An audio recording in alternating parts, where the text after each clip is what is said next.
Hello, everybody, and welcome to our Sunday Live Q&A. I'm so glad to be here with you to take your questions. So today is just a live audience Q&A. So how you get your question answered is actually not just through the chat from wherever you're watching. So whether you're watching on YouTube or wherever else, Facebook, Instagram, you have to go to the link in the description or the link that's in the chat that brings you to the questionnaire on my website. So why we do it that way is that it's not possible for the moderator to basically be in all these places at once, reading the chat and grabbing questions. So this allows them to all be centralized in one place, and then I read them out, and that is the best way we found to do this. So without further ado, let's get into your questions and what you guys want to know. So this first question is from Tim. Hello, Tim. And you said, as a mystic and lecturer, how do you discern what to discuss with the public between the vast amount of events going on in the outer world and the things you uncover in your inner work? What's your North Star in knowing what subjects to talk about? Are there any pressing topics you've been compelled to discuss lately? Yeah, so I am not driven by anything that I sort of personally want to do, in the sense of like it coming from like a personal drive. How I come up with the lectures that I present and the series that I write and all that kind of stuff is through connecting with my guides, with my inner world, with spirit, and that's where I receive visions and information, and that is what I present here. So in many cases, and in especially recently, when it comes to like whether I would personally like to discuss something, a lot of the times it's very difficult for me personally, or I won't feel like I have the capacity to do so to the degree that I would like. And so on a personal level, it can be very challenging, and I may not enjoy seeing the visions that I see. I may not enjoy receiving the information that I receive. Sometimes it's very controversial. So the personal level of me, of Gigi, of who I am, is also has to deal with the spiritual forces that need to come through, the information that needs to come through. So Mars Mysteries is a very good example of that. That was a very difficult series to see, and it was a very difficult series to write. And a lot of the dark occult stuff is very challenging, and it's quite honestly something that, you don't necessarily want to be engaging in and having to immerse yourself in these feelings and these places and this information, but you have to, because that's the mission, that's the work. And so there's a distinct difference between, I'm not creating content that like I personally from the lower concept of like my personal ego would want to do. It's what I feel is necessary and part of my mission. And so it is mission based, and it is what I see, and it is what it is, basically. And so that's what I would say there. And that is the keynote, the key tone of mysticism, is that it's not really about you when you are a medium, when you are a mystic. You are essentially getting out of the way so that a force higher than yourself, in my case as a Christian mystic, Christ, the Holy Spirit, can come in and animate and bring information through. And so that's how that's how I operate. All right, this one is from Sarah. And you said, I keep having dreams of Vestal priestesses and the Oracle of Delphi. And now I'm wondering, what is the deeper meaning of the Vestal priestesses in terms of spiritual evolution? Well, we are entering the age of Sophia, sort of the age of Mary, the time where the feminine aspect of the mysteries is going to rise.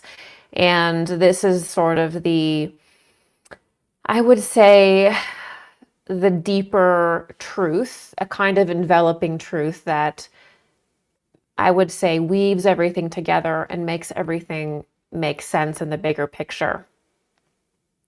And so I will actually be doing, I actually have some new content that's going to be released in the coming weeks. It's actually a new series, and I will be directly discussing actually the Oracle of Delphi and the spiritual science behind the Oracle of Delphi and what that whole thing is in basically the spiritual human spiritual evolution, basically. So I have an entire episode based on that.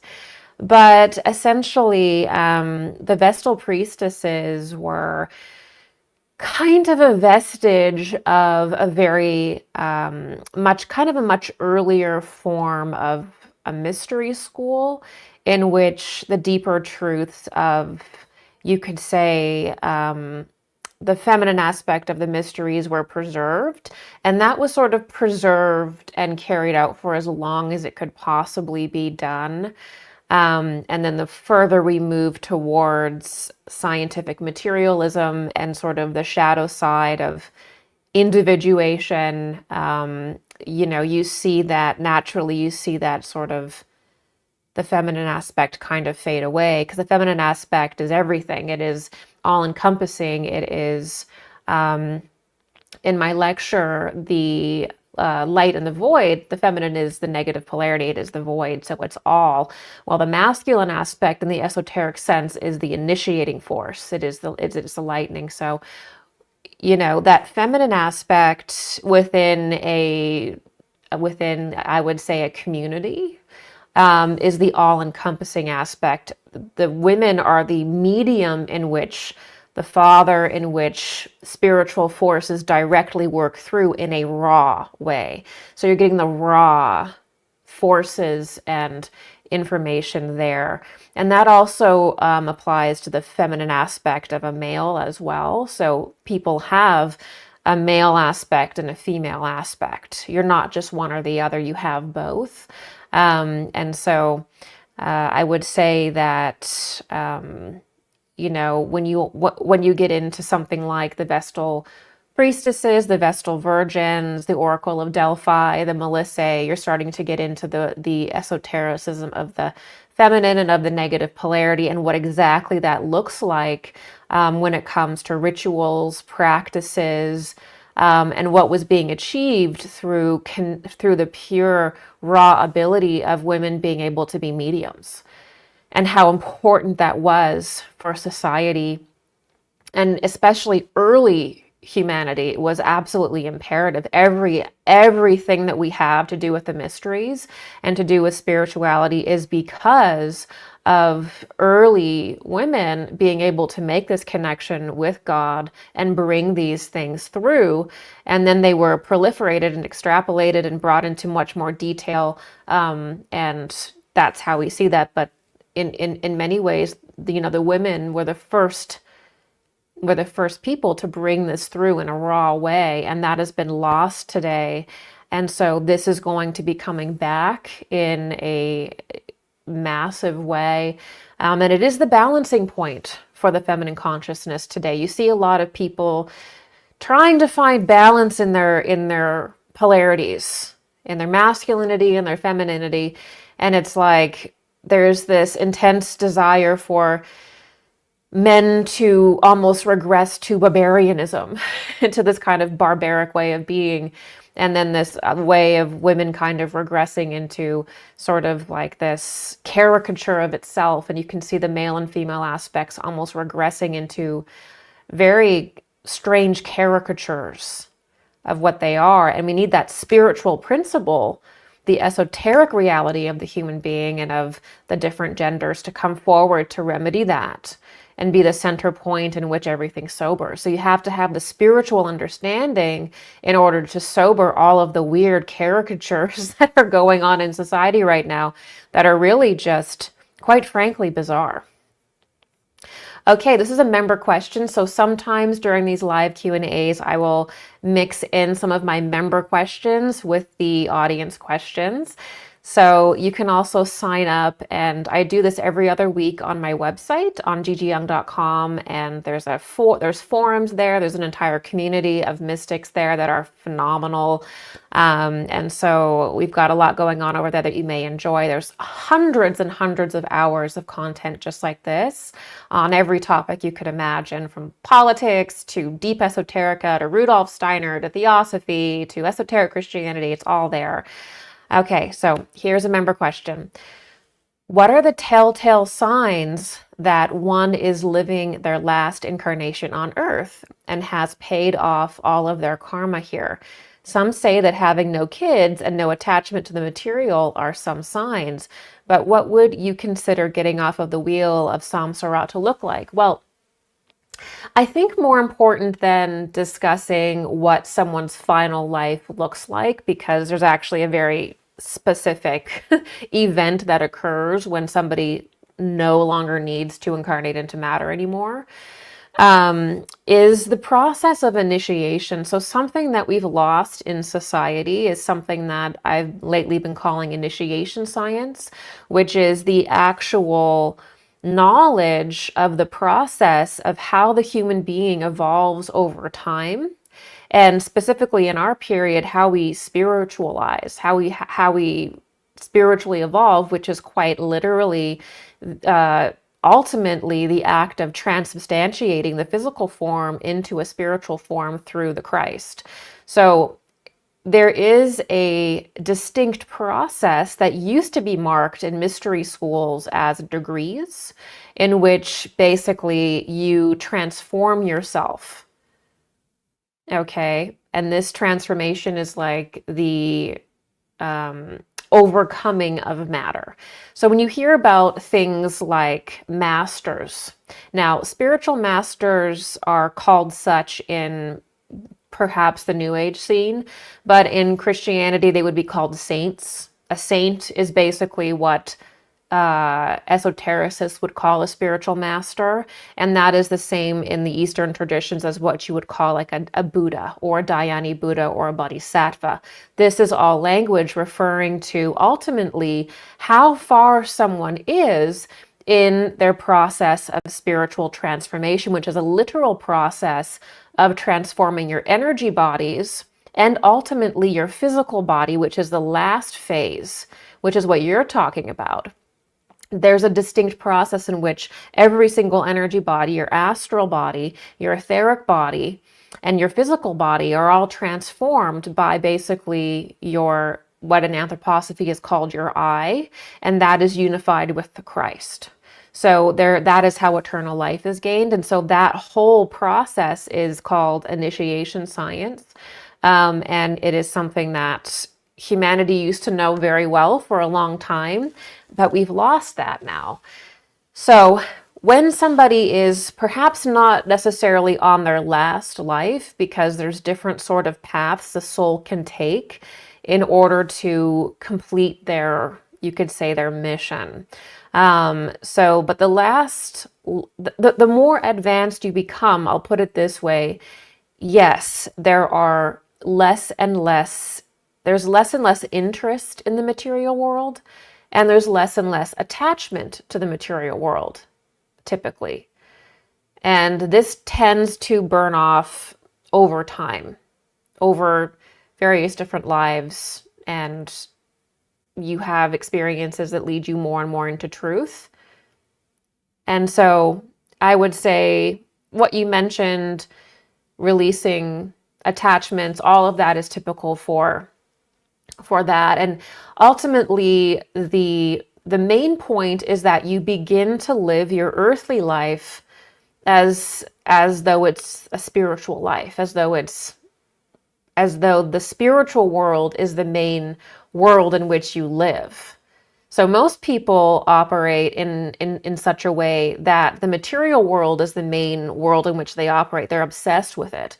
They don't know how to get a sense of validation, a sense of love, a sense of anything unless it's literally coming through another person, or some kind of material trapping, some kind of achievement, or some kind of material focus. That's the only way that they know how to feel anything, to even feel alive, to even feel seen. This in the Eastern traditions is called samsara. And basically, when you get off of the wheel, you no longer view the material world as the most real place.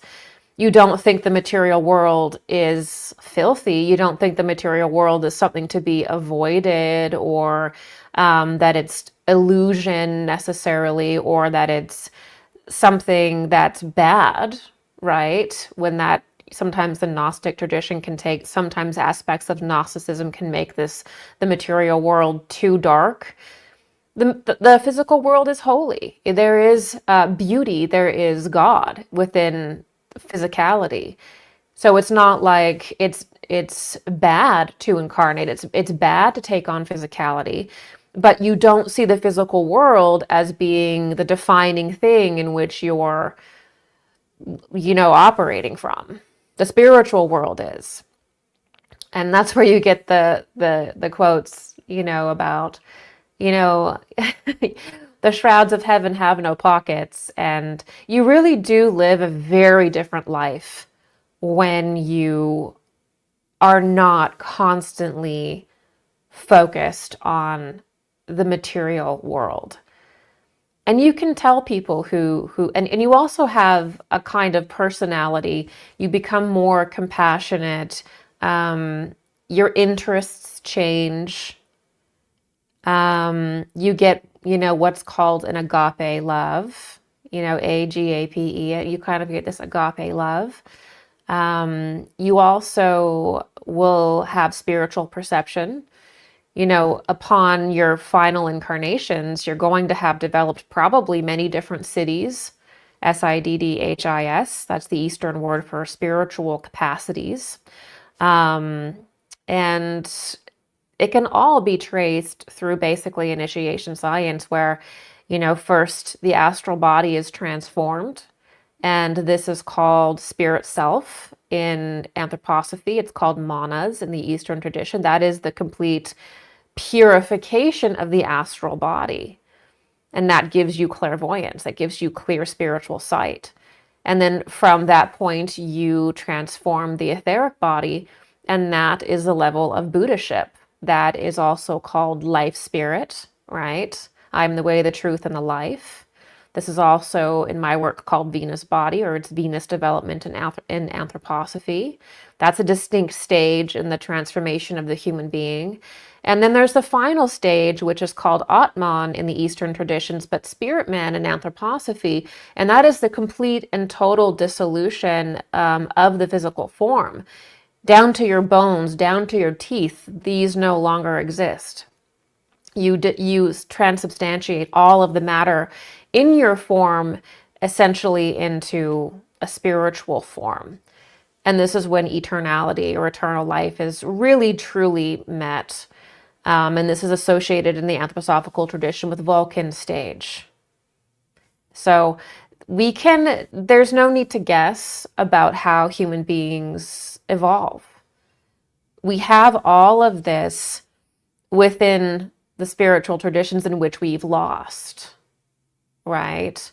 And it is very clear, especially in the anthroposophical tradition, which I've been mentioning here. Okay, this one is from Kate. What are the effects of organ and tissue transplants from the deceased or through stem cell therapy on reincarnation, especially in regard to the processes of shedding our bodies? I'm very curious about the bone, wherein I received allografts during childhood surgeries, but would not willingly choose to now. Interesting. There have been some phenomenal accounts of organ transplants and people actually having memories of the individual's lives, and even people receiving like a kidney or heart or lungs, and then noticing that their tastes change. And kind of something about their constitution changes a little bit because now they have the cells of this other person within them. So I wouldn't say that just because you have some organ tissue or bone tissue that is given to you in order to survive, I would not say that all of the spiritual forces within that person are now flowing within you and you're taking on karma that's not your own, or you're going to lose yourself because you have this tissue from someone else. I would not say that at all. It is more like becomes a functional part of you with some bleed throughs potentially. But the governing aspect of every human being is their I am, their soul, their higher self. And that's really what animates them, what animates you, and is your drive. It's your alchemical counterpart that lights your way. So that's always going to be the aspect of you that has the most influence on your life. Having bone marrow, bone grafts, tissue, organs from someone else is not going to overwhelm you to the point that your higher self cannot connect with you anymore. Right? So it's a biological organic structure, and it's not competing on a fundamental level, right? And it's always going to be your higher self that is the aspect that is loudest in you. Okay, this is a member question. What is the line between praying, having faith for healing, versus why we are experiencing an ailment in the first place? Jesus put focus on having faith and belief being powerful enough to heal you. Has our consciousness shifted since then? Should we rather be asking God to reveal why it's happening so that we can understand?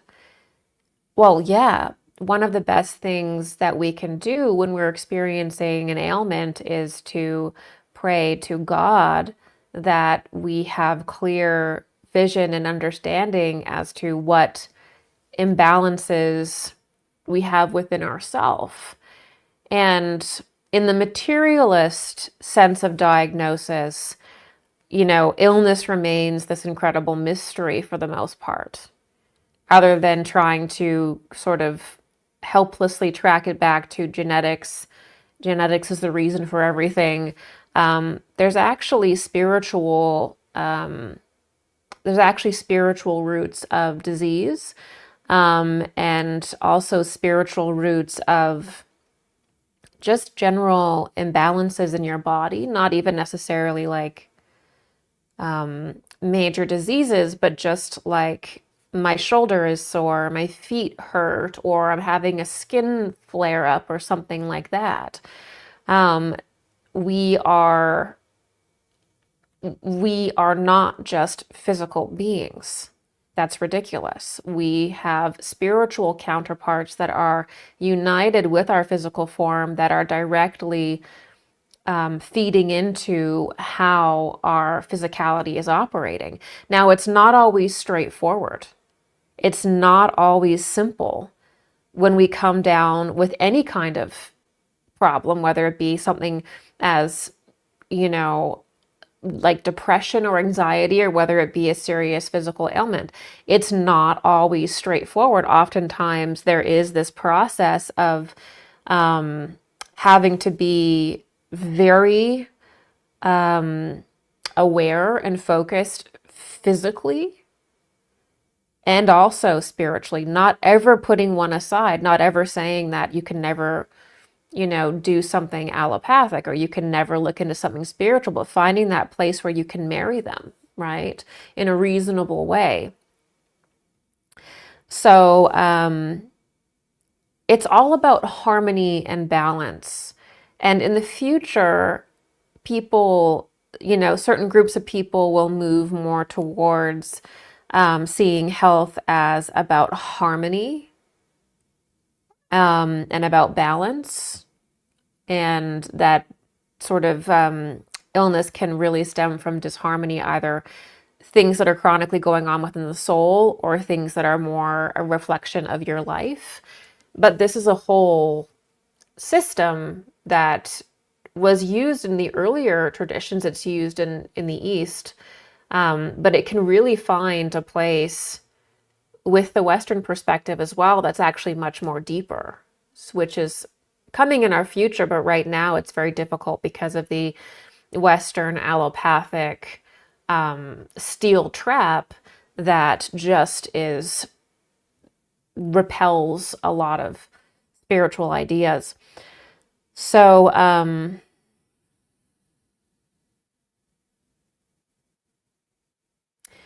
we should always be in prayer and seeking to understand why things are occurring in our life.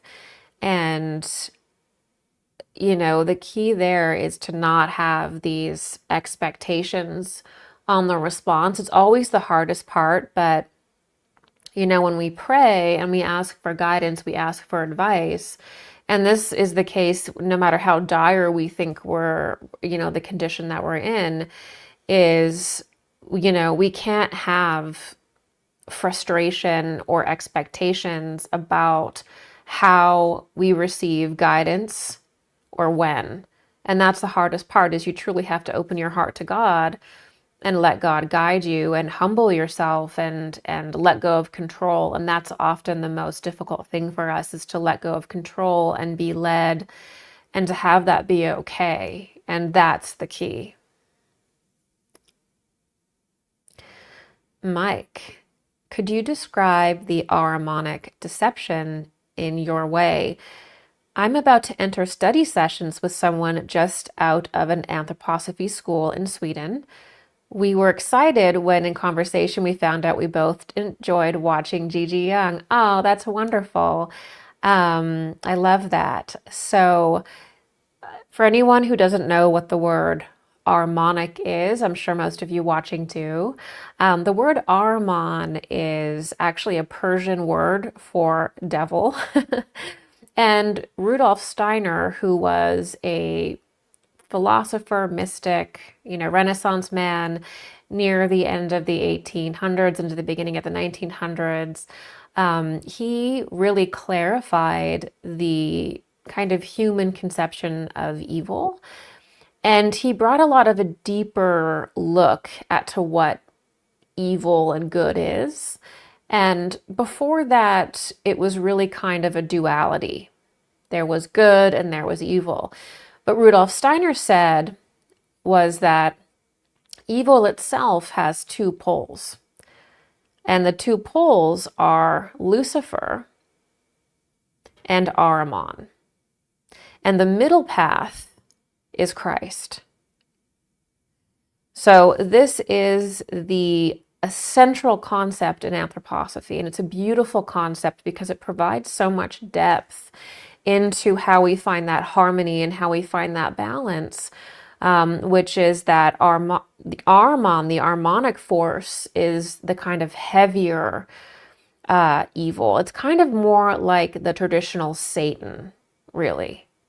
And it has to do with, when the Ahrimanic impulse enters into the human being, it draws their consciousness downward and it starts to get them to focus only on the material world. Another god that is also associated with this is Mammon, the god Mammon. That it's a kind of evil, it's a kind of evil impulse that exists in the world. So Mammon is another one, Ahriman, and it's the evil of materialism. So the consciousness is drawn deeper and deeper and deeper and deeper into the body and into the material world at the expense of the spiritual world. And so you would say that any kind of dogmatism, whether it be religious, whether it be scientific, whether it be in any kind of way, dogmatism is Ahrimanic. It's an Ahrimanic deception. It is the impulse of Ahriman inside the human being that is causing that hyper over focus on the material world that makes people blind to spirit. And when you're in this Ahrimanic deception, you often will repeatedly intellectualize, thinking that intellectual ideas are spiritual concepts, or that, a spiritual being should just appear before you to prove that it exists. Things like this. This is an Ahrimanic. There's a stubbornness to the Ahrimanic nature, which is that everything must appear into the material world. And that's also where we see atomism and fragmenting and breaking everything down to smaller and smaller particles looking for God. That is the heart and soul of an Ahrimanic impulse. And so Ahriman will drive people, if they become too captured in it, to become, in a way demonic, because you can't remove in the human being the drive for spirit, the drive for God. You can't remove that. It's a thirst, it's a hole within every human being. And when we can't identify it properly, that thirst drives us to all kinds of strange places, like the Ahrimanic deception in one way, is driven by atheism. And it's that, well, I can't see spirit, so it can't exist. There's no humbleness to say, well, maybe I need to open myself. There's no childlike playfulness that says, well, maybe I don't have all the answers. There's a harshness to the Ahrimanic force. And so within the Ahrimanic deception, the government becomes God. And a lot of atheists will see government as being God, as being completely reasonable, because that has to become the force of law, the force of reason, because humanity is an animal, an evil animal. Humanity is just nothing but a higher ape. And so there has to be this upper class that exists, this government that rules, because we're all just animals in a hierarchy, right? So there's a lot of very weird, sick deceptions that come with the Ahrimanic deception. Darwinism is another example of the Ahrimanic deception, where because spirituality cannot be sensed and creation cannot be sensed, so you have to be coming from an animal, like you have to be coming from a monkey or something. So there is this, even though people cannot, I would say, accept spirit, they search for it everywhere. And they rewrite everything in this externalist, materialist way. Excuse me. Lucifer, on the other hand, is the opposite of Ahriman. And Lucifer is not that, doesn't have that quality of evil like Ahriman does. But Lucifer is still deceptive. And Lucifer is the opposite of Ahriman in that Lucifer draws you into basically disassociation. Lucifer draws you into incredible spiritual visions that almost make you leave the world, whereas Ahriman drives you downward into the most material aspects of the world. It's Lucifer that drives you upward into spirit in such a way that it's like your lower bodies can't digest what's coming in. It's too much. And so they're opposite but complementary beings, because when people, and you'll see this in the New Age, which is heavily, heavily influenced by Lucifer, when people, for example, like when you talk to people, or you take a look at their cosmology, and they're like, we live in a simulation, and the whole point of the simulation is that I'm God and I learned to control the simulation and I have all the knowledge. Well, that theory is an exact representation of what you would see with Lucifer and Ahriman together. Ahriman convinces you that the world is a computer, basically.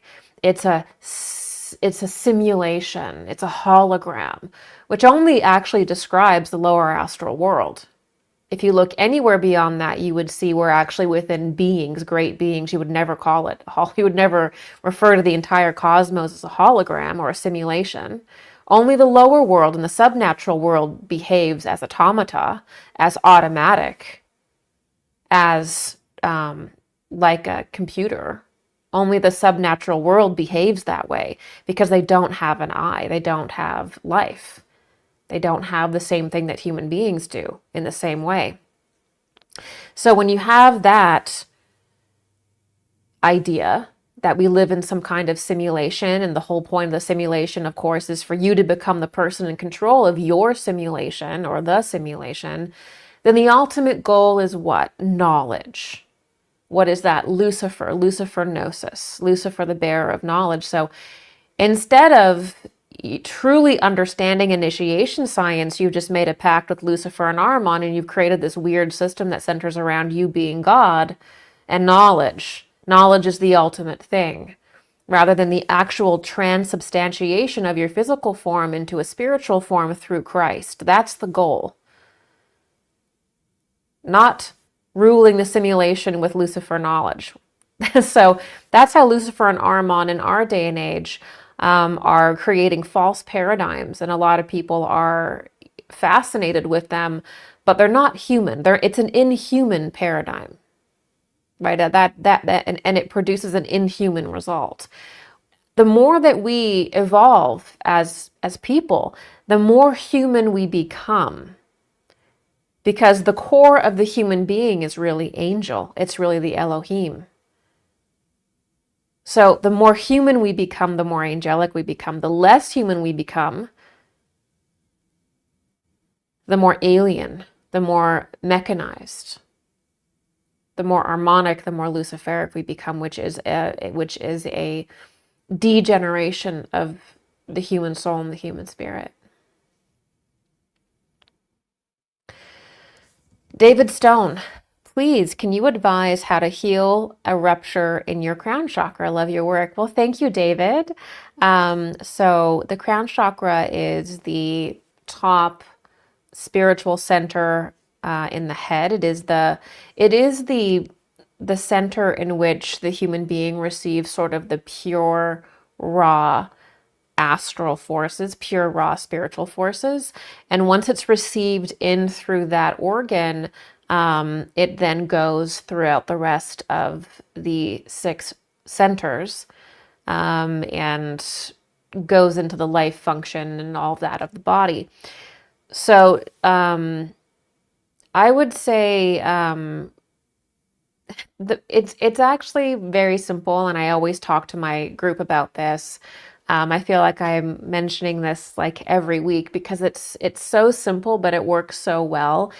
Is that if your higher centers, it doesn't even have to be the crown chakra, but certainly if the crown chakra is like that, but it can also be any of the higher centers, so the heart or above. That's gonna just practically, that's going to make you feel very overstimulated. Okay, it's going to make you feel anxious. It's going to make you feel disassociation because what's going on here is too much, right? It's ruptured. There's too much energy flowing here. So one of the best ways to remedy that is actually by getting into your body. Okay, so you want to do things where you're not thinking, you're not doing any kind of spiritual activities, and you're just deeply in your body. So think about going out into the garden, think about deep cleaning your house, think about doing a task with your hands. Think about, going and doing some manual task. And before you begin to do that, you can visualize your chakra being sewn up and you can visualize it coming back together. So you're setting that intention and you're setting that path. And you can do that with your entire energy system. And then you affirm that by doing a task that creates balance in your energy body, which is if this is out of control, so if this has got too much energy coming in, it's got ruptures, it's the fire hose is on too high, again, that's going to make you irritable. That's going to make you overstimulated. That's going to make that could bring forth anxiety. It's going to be too much energy, overthinking too much of this going on up here. Okay, so you need to balance that by getting deeply into your body. Do exercise, do some kind of yoga, really get into your body. And that's going to be the affirming action that draws the forces deeply into the physical body so they can circulate properly. That's what I would do there. And you may also have to do some meditation work on how it became ruptured if you don't already know, and why the rupture didn't heal. So a lot of the times our energy body will receive all kinds of attachments and stuff going on, but we kind of rebuff it. We're able to push it aside often. So you have to find the core reason why it's not healing, I would say. Bien. How do we deal with the constant backlash from society, all the hate and being called a conspiracy theorist, etc., is all consuming in our modern society? It is becoming more difficult to be open about one's convictions without being labeled a conspiracy theorist or crazy. It is incredible how, I feel like the world is becoming more and more divided on what people think is real and what is objectively true. I would say with the recent events that have gone on in the last 5 years, there are more people who are waking up to the reality that the world may not be what they think it is. That there may be things going on behind the scenes that are disturbing. And I think that the most relevant thing I think I can say here is perhaps beginning with a reminder that the reason why people don't just look at something that's like objectively true, something like perhaps a Kennedy assassination, okay, or various different health events that have taken place, whatever these things may be, is because on the other side of them admitting that there could be corruption in the world is an ego death. So when someone doesn't want to admit that a conspiracy has happened, it has nothing to do with you being right or with the conspiracy theory being true or not, and it has everything to do with that person not feeling as though they are psychologically strong enough and spiritually connected enough to actually deal with what's going to happen inside of them if they admit that this conspiracy theory is true. Let's look at the Kennedy assassination because the files were supposed to be released a few weeks ago. If people, admit that Oswald wasn't a lone gunman, then they have to then admit that there was and probably still is a deeply aggressive and dangerous corrupting force in the government, and that this force could be working on them today, and the world isn't what they think it is. And there's a sense of panic that occurs in people, especially if they have children, they have these lives, they're busy. They don't feel like they can psychologically handle what it means to go down the road of research and realization. So the whole thing, the reason why people get mad and say, well, you're a conspiracy theorist. At this point in time, with the access to information that we have and all the incredible researchers out there that are TikToking and writing books and Twittering and everything, it's very easy to prove that the world is not as it seems. It's not even like one of the conspiracy theories where it's like, trust me, I saw someone shapeshift or something, or trust me, this, that. It's not even in the realm of spirit. It's not even in the realm of like, where you have to like give someone a liberty like that. You can literally bring out documents. You can literally show videos and say, this is the reality. You can bring out medical data and say various different things. It is something within the individual that is not ready to experience that ego death. They're not ready to confront the part of themselves that is hiding in their comfort zone. So all of that energy that gets cast upon you for being a weirdo and a black sheep and a conspiracy theorist is their own fear. But at the end of the day, there is an objective truth. Either certain things have happened in a certain way or they haven't. And truth itself seeks its own expression through man as part of life, as part of the order of life. And truth is life. All life stems from truth.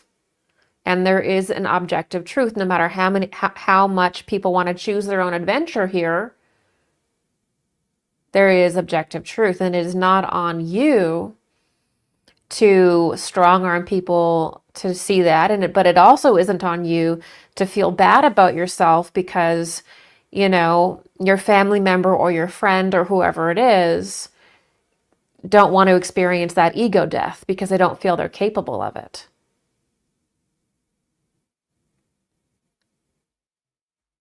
So a lot of it is just breaking it down that way and being like, what is the mechanism here? Why are we, why is this going on? Why is there cognitive dissonance? Well, people don't want to experience.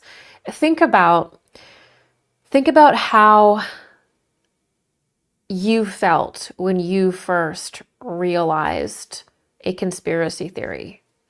Think about that feeling of ostracization and the grief, the anger. It's a dark time to go through your awakening. I have never met a person that has gone down the rabbit hole of conspiracy theory and all of the insane things that have happened and really happened, and not gone through a kind of darker period, a period where they had to come up with a new system, an internal relationship with God, because the world cannot be depended on to be that for you. That's what this is about. All of this hatred of conspiracy theorists and people not wanting to admit very basic things now. You know, corruption has been going on in this world for thousands of years. So there's evidence of that. We don't think it's going on now? This is silly, right? So that's what I would say there. And once you understand the mechanism behind why people will call you crazy and why people will laugh at you and why people don't want to get into it, once you understand it, then it's a lot easier to deal with, right? And you can't look to other people. You know, you have to go within yourself and be like, am I looking for the warm glow of the group acceptance still? You know, am I looking to be part of a tribe? You know, and you have to go inward and be real with yourself if you're looking for validation from other people, because that will always be a weak spot. You know, you can't allow what other people think of you to have a controlling share of your consciousness, because it will drive you crazy and it will make you a liar, you know? So you have to be able to sense into yourself. You have to be able to become an individual. You have to have critical thought and break away from the tribe, break away from the group and the world that wants to tell you that anything uncomfortable is a conspiracy. This is childish. So we're getting there, but it helps to understand the mechanism.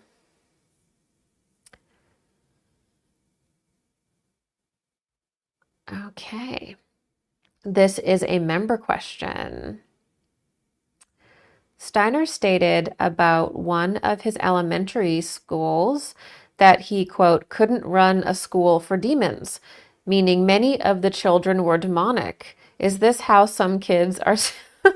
What? Is this how some kids are born, or do dark entities attach to some particular children over others in childhood? Oh my God, that sounds like a bad day. I've never heard this before. So I'm not sure. I've never heard of this. Oh, sorry. Just I guess some thing from Instagram is coming in. I've never heard of this, so I can't really comment on this. I can't comment on Steiner's comments there because I don't have the context and I've never read that. But I can comment generally on how, you know, on children's consciousness. Are some children born, or do dark entities attach to particular children over others in childhood? Well, we have to remember that children are a soul. They're, you know, they have their own stuff going on. It takes a while for them to sober up in the body and truly begin to express themselves and be who they truly are. But they are a soul. They are a human being with karma, with a personality. They have certain home life, right? They have certain lives at home that we may not see that could also be leading to negative behavior. So I wouldn't say that, you know, I would say that when you're looking at a child, you are looking at a soul there, but the kind of entity attachments and things like that don't really start happening majorly until you get significantly older, I would say.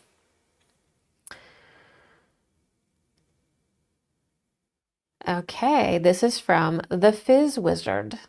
The Fizz Wizard. Where can I find more information on Kamaloka? It's something I've dreamt about for many, many years. Until a few years ago when I discovered your channel, I had never heard of Kamaloka, and it sounds exactly like the place I sometimes go during some very deep and profound lucid dreams. I'd like to know more. Yeah, so Kamaloka is the Eastern phrase for what you could call the moon realm, or maybe in Christian esotericism, you would maybe associate it with like the moon realm, or it would be very similar to purgatory, but it's not really easy to simply apply those Christian terms because in esotericism, there's a distinct movement through the realms and a relationship a soul has to them that's very clear.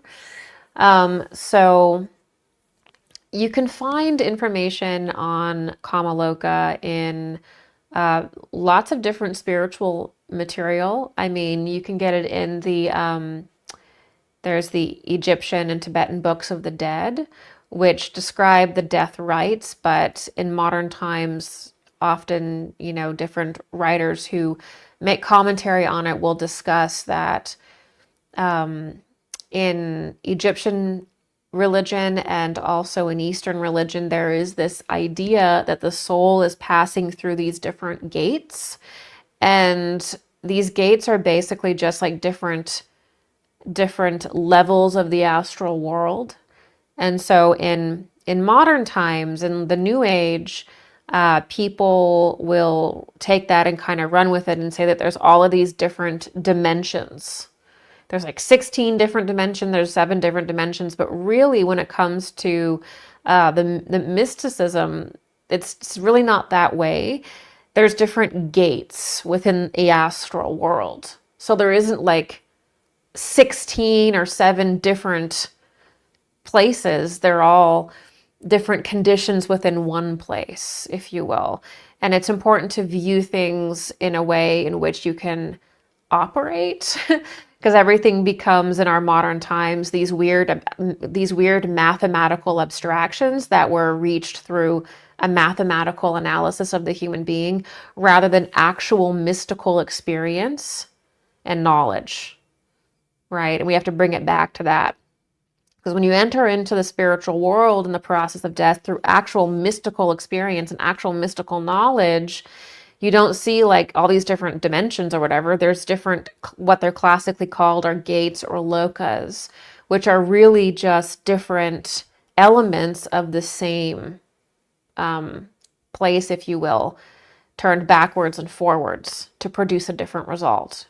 That's how the soul experiences.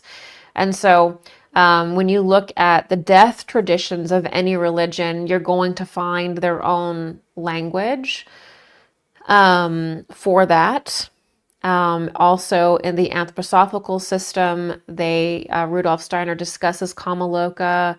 It's in the theosophical system as well. Blavatsky goes into detail in several of her papers and all of that into Kamaloka. And yeah. Okay, this is a member question. I continually work on letting go of attachment. Recently, through dream and meditation, I've been shown I still have much work to do. How imperative is this process for 2025? Do you have any suggestions or practices you do for clearing out the clutter? Good question.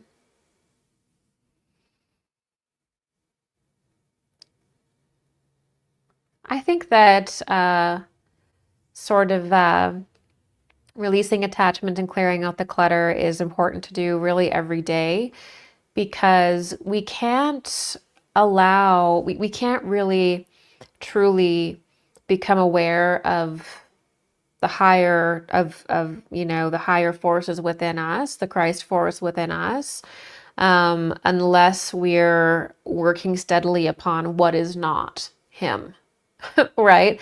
So the more that we release what is not serving us, and the more that we're honest about that, the more obvious Christ becomes inside of us. That's sort of the practical reality, because we become more like him, the more that we release attachment and lower desire and all of that stuff.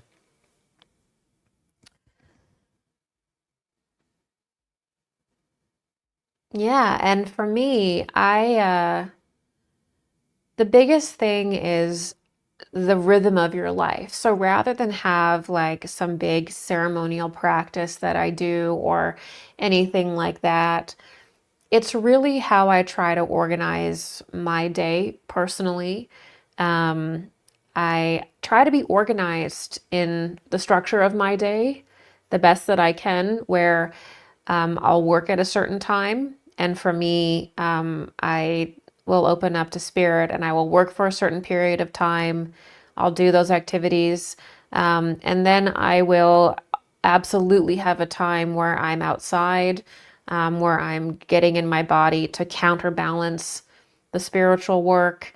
And then I'm also feeling into my heart and my center, and I'm listening to what is cycling up and saying, is this experience from childhood haunting me? And do I need to go back to this and listen and work on this? If I have like an overlay of anger, if I have an overlay of anxiety, if I have some kind of emotions that are going on, I like to try to take as much responsibility, within reason for that. And so I'll also pay attention to how I'm feeling throughout the day, and try to work through things that come up at certain times.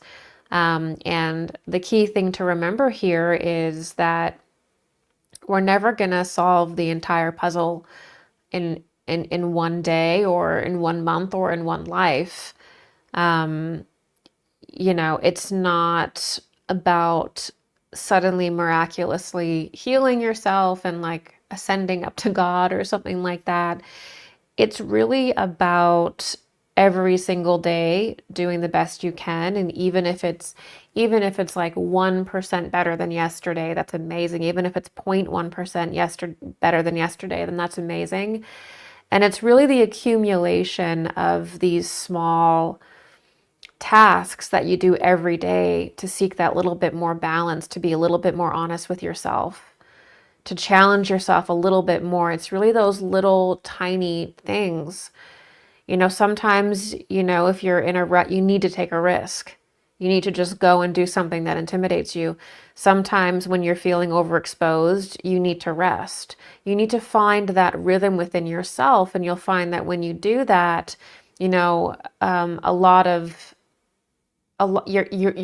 perception clears, and it's a lot easier for you to let things go, because we really hang on to trauma and pain and anxiety when we're not balanced the most.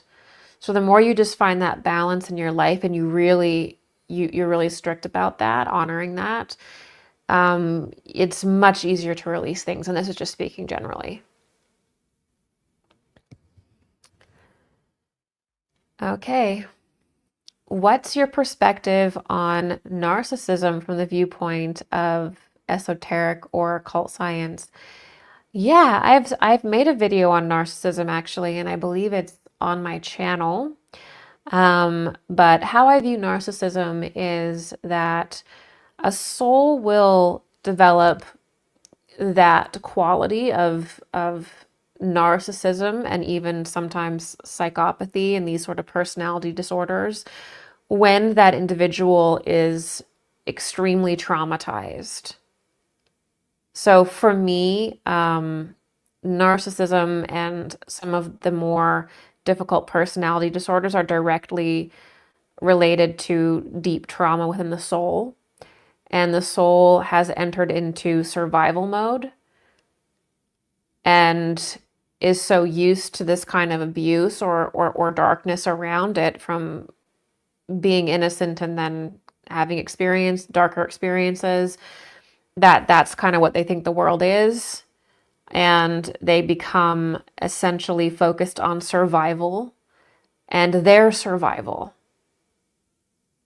So a lot of what the narcissist will do is really rooted in their own survival, and many times it just doesn't occur to them on a deep awareness or level that what they're doing is wrong. Because think about it, this is something that was obviously done to them. And so they're working in this pattern of abuse that's manifesting as pure and total survivalism, which leads to energy vampirism, because their soul is in a condition of darkness because it's been exposed to darkness obviously in its prior lives, in its prior conditions. And so then a soul will incarnate in these darker states until hopefully over time they can begin to become inspired again and come to know God and to wake up from that ultimately. But narcissism is survivalism to the highest degree, almost like on an animal level. And there's no understanding of the spiritual, there's no understanding of the emotional, because that individuals wrap so tightly in their own interest to survive. And when you're not in that condition and you have a strong emotional intelligence and spiritual development, you can actually get so far from that. It doesn't even make sense that someone would be like that because you're not operating on that program, right? So that's my viewpoint of narcissism. It is sort of like a lot of the time souls will experience those lives and then have to come out of it and then view it from, view it as what it really is, which is extreme trauma and survivalism. Okay. This is a member question. According to the Alice in Wonderland and Persephone myth, would the narcissus flower be represented by the white rabbit? His obsession with time, does that represent the ego's obsession with time? Would the Mad Hatter represent Mercury and the March Hare Mars? Could you explain the Alice myth in correlation with it all? These are really interesting aspects. So a lot of people will see any kind of Alice in Wonderland stuff and they'll immediately say this is MK Ultra. I mean, people just see a triangle nowadays or like an eye and they're like, this is Satan. Like, people have sort of developed this idea about spiritual concepts and myths, and it's become something that it's like people can't enjoy. So I just want to get that out in the open, that every single symbol and myth is fundamentally neutral. And then you can take those symbols and those myths and you can invert them, which make them classically evil, or you can understand them for what they are and understand their initiatory value and purpose, right?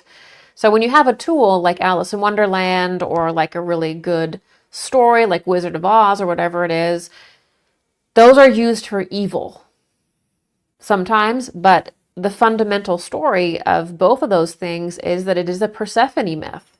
And it is much older than Lewis Carroll or Frank L. Baum or whoever is carrying these myths on today. Significantly older, thousands of years older. Walt Disney is just the modern myth maker, right? Too. So these stories are significantly older and they act as a kind of technology within our being when we hear them. So I've never heard the connection with the narcissus flower, but that's very interesting. The rabbit is a symbol of Venus. The hare is a symbol of Venus. The goddess was often pictured with a hare, Astara, and in the feminine mysteries, it's associated with the springtime, the goddess, I associate it with Venus. The obsession with time, I've always found that to be Very fascinating. I've never made the correlation between Mercury and Mars, though I do often find those things coming forward as well as you have.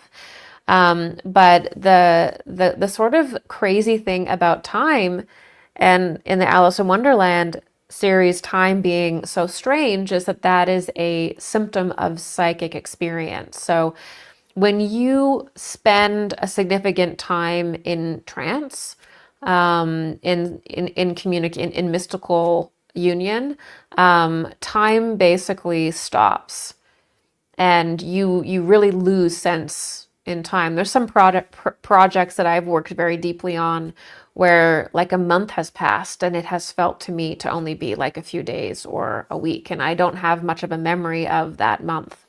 So when we are connecting with spirit, and we're really operating mainly from that place, the material world and time basically does not operate in the same way because our consciousness is not fully in it. We're not really in time and space when we're doing psychic work. We are really in the twilight.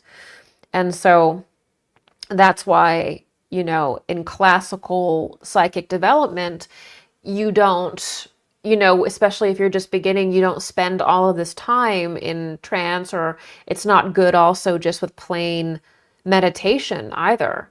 There's certain techniques and kinds of spiritual development that wouldn't even be introduced to students until a certain point, because it can actually affect your sense of time. It can affect, with like the Mad Hatter, it can affect who you think you are, because another thing that happens with mystics is that it costs yourself to do this work. So you have to sort of always be sacrificing your lower self in order for this higher force to come in. You're not sacrificing your life or something. In a way you are, for sure, but not physically in that way necessarily. But you're sort of always in this exchange where you're always having to offer up this part of you that that you no longer need, or there's always that exchange going on, and that forms a foundation, a kind of foundation. And so if you're not careful with rapid spiritual development, because that requires the releasing of attachments and the releasing of the material world, if you do that too fast, you can go mad. And there's many examples of people who rush into spiritual development. They go headfirst into weird spiritual teachings, the wrong spiritual teachings, meditation retreats, too much stuff too fast, breaking oneself open too aggressively with things like iboga or ayahuasca or whatever it is, and you go mad. Madness is a very real risk of mysticism. And so I view that as a little bit of, and you also feel funny, if you're doing it. So I view Persephone as fundamentally about the journey of the priestess, and priestesses are mediums. That's what they are. And so when you're a medium and your whole point is to unite with the spiritual world and bring it here, either literally through your body when you create life, or whether it be that you are literally setting the tone of your community by being a Vestal, by being someone who unites with God and emits that for all, there is this loss of self. And if you don't do it right, you can go mad. So these are the Persephone myths are priestess myths. They are about priestessship. They're about mediumship, and specifically the female aspect of the mysteries. And maybe we'll go more into this later on this month. Chris, do you think there are some star seeds who entered the earth without passing through the core, mainly through eons of perhaps psychic projection and other means? I ask this because I'm wondering if that be true, if those star seeds are now on a journey to merge with the center of the earth in order to be fully embodied here. Okay, so the concept of star seeds, the modern concept of star seeds in the New Age stems from the death and rebirth process of the human being. So I've talked about this quite a bit on my website and in different Q&As, but I will sum it up in this way. Every single person is a starseed. There's not one person that doesn't pass through the planetary spheres and the star upon death. So where the starseed thing came from is really a misunderstanding, I think, of this concept in many cases. So when you pass away, part of your death process basically is there is a spider who is visiting us. I'm just gonna get him out of here. Okay. All right. So when you pass away, you actually, the death process is such that you pass from the earth through the moon and then through Venus, Mercury, the sun, and then back around through Mars and Jupiter. And it's sort of like your soul is actually passing through the planetary spheres. So Edgar Cayce would call these planetary sojourns, and how he would describe them is like you basically have a life on those spheres. That's how you could look at it. Now, in the Eastern tradition, they explained it very beautifully, where they would say, you're waking up in, it's sort of like when you pass away here, you wake up in another loka. And so it's always been a deep part of spiritual science, this process of death, which is basically going to heaven, which is passing through the planetary spheres. And every time you pass through a planetary sphere, it's like a gate. And there's a different kind of realization, a different kind of experience. You have these experiences in the heavenly world. And according to how much of your eternal body you've developed, right, how far along you are in that initiation science we talked about earlier, you come back around and you reincarnate on Earth to consolidate all of that. So this idea of like that only some people are star seeds and other people aren't, and this idea of the stars as these different places where these beings are, it's halfway there, but it's missing the distinct science of the spiritual hierarchies, and it's missing the science of the soul between birth, between death and rebirth. That's really what that teaching is supposed to be getting at. No human being that is in a body that's born of a woman can enter the earth without passing through it properly, without going through the incarnation properly. If you want to start talking about, all of this really bizarre stuff about, false wombs or these like machine wombs that are going to grow babies and creating human beings not from a woman, then you're starting to get into souls being drawn out from the eighth sphere or from the lower astral world, that kind of thing. You're starting to get into demonic entities basically being able to occupy these forms. And so as long as you're born of a woman and that process is being taken, then you're passing through the earth. The female body is the earth. It is Mother Nature. It is the mother. The feminine aspect is directly connected with that. And so you have to be born of a woman. And it sounds crazy now that there would, like, how can something be born without a woman? Well, when you look at the hobbies of various different technocrats, there's a weird obsession with the moon, okay? There's a weird obsession like with space and going to these planets and the moon and all that kind of stuff, which does affect, as I was just saying, the death and rebirth process. Space is all about that, actually. And not directly, not literally, but this is heaven. This is what we've known as heaven. They're gates. And So, what is going on with all of these technocrat bros that are really interested in basically often creating babies without women or using science in inverting science into creation, so this is a larger and larger question that we're going to have to confront for sure. So that's what I would say there. Yeah. Okay, member question. I'm looking to move out of the city I currently live in.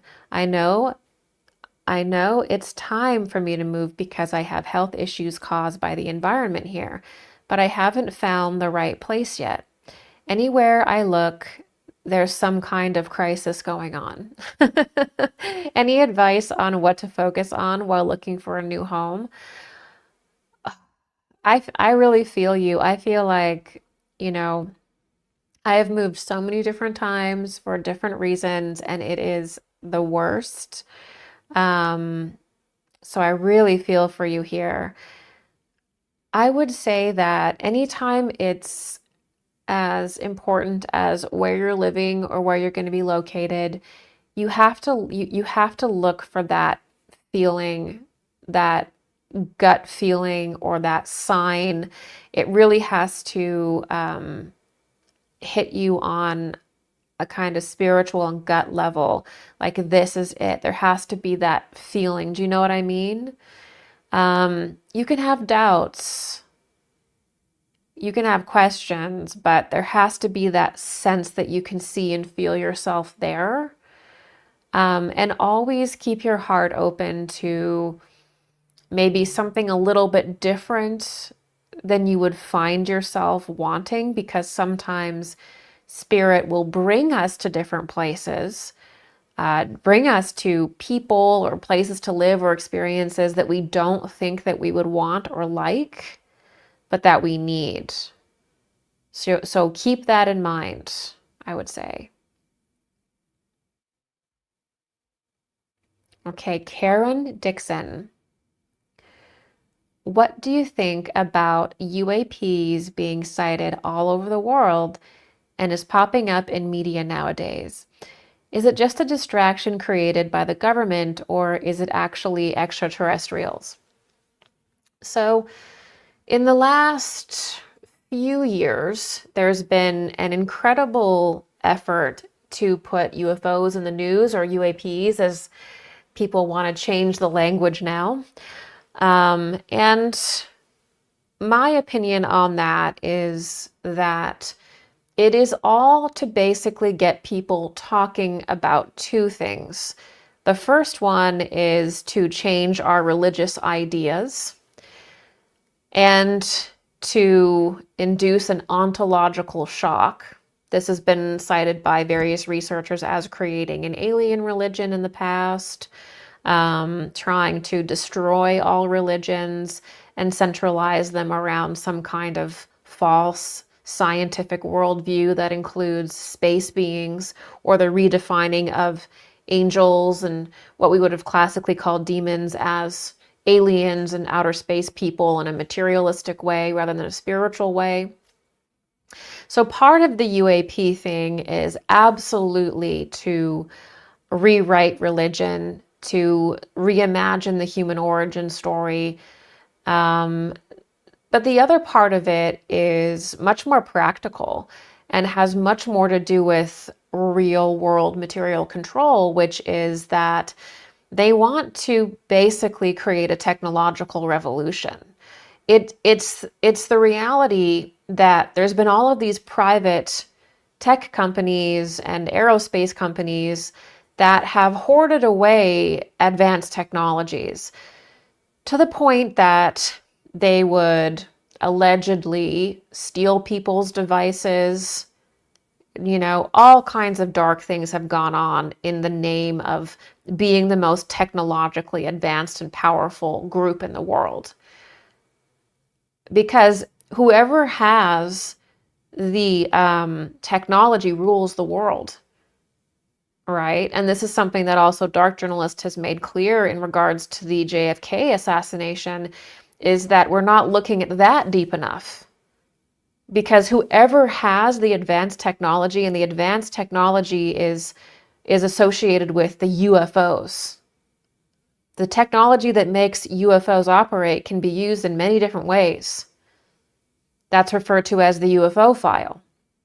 So most of the deep issues in the world at the deepest level is about technology. Whoever has the advanced technology and knows how to work it properly rules the world. That's the kind of place we're operating, and that is the new prowess. That is where the power is. It's in the technology. So, especially after World War II, there have been these different private companies that have been developing advanced technology. Not publicly, not through NASA, not through some kind of public grants from, universities. It's all private. It gets to a certain level of advancement and it all just goes private. Just like we never go to the moon anymore, right?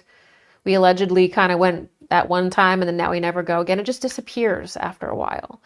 Because this one group wanted and has done all of these experiments and all of this research and developed it to the highest degree they think they possibly can. And then, once they have that to the point where they think that they can basically control humanity with it, at the very least to bring forward a new energetic system entirely and capitalize on it by being the sole proprietors of it. Get rid of the oil. Get rid of the petrodollar. Now we have this free energy device. Now we have this thing.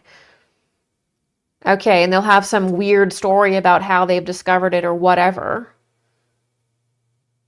The reality is that the UAP UFO thing is about these people wanting to create a technological revolution in which we operate on a different kind of energy. It'll probably be brought through promoting certain kinds of nuclear power, except the problem with nuclear power is what a lot of people say, but that a lot of the things that go on through nuclear power have occult, spiritual circumstances that go on there that nobody looks at, right?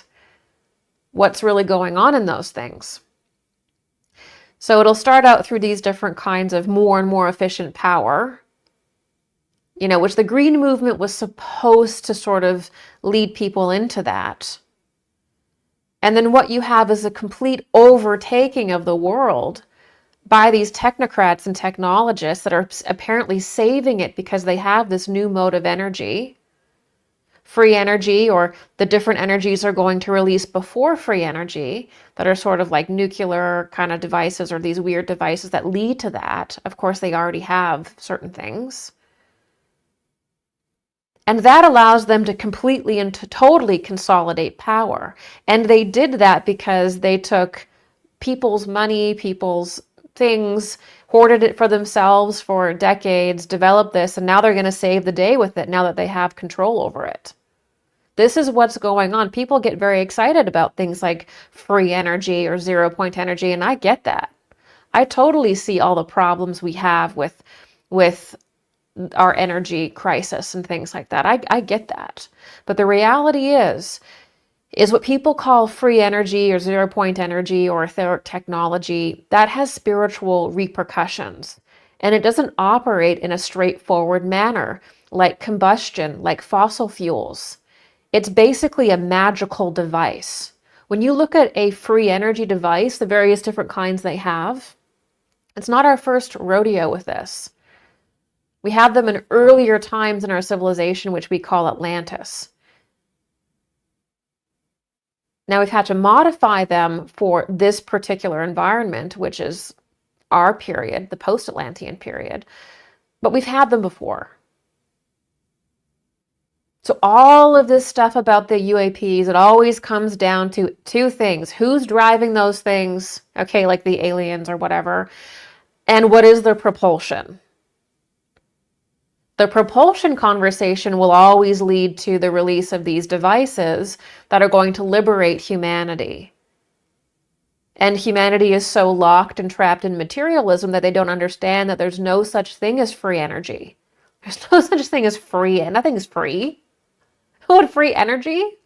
You mean boring a hole in the spiritual plane and allowing whatever to come in because you've now created that environment? It just will represent exactly where humanity is spiritually. They're ritual items. In the Atlantean period, power stations and power, electricity, energy was never separated from the temple. You never separated the two. Only in our period do we think foolishly that we can separate the human spirit and technology. And that is where Ahriman rests.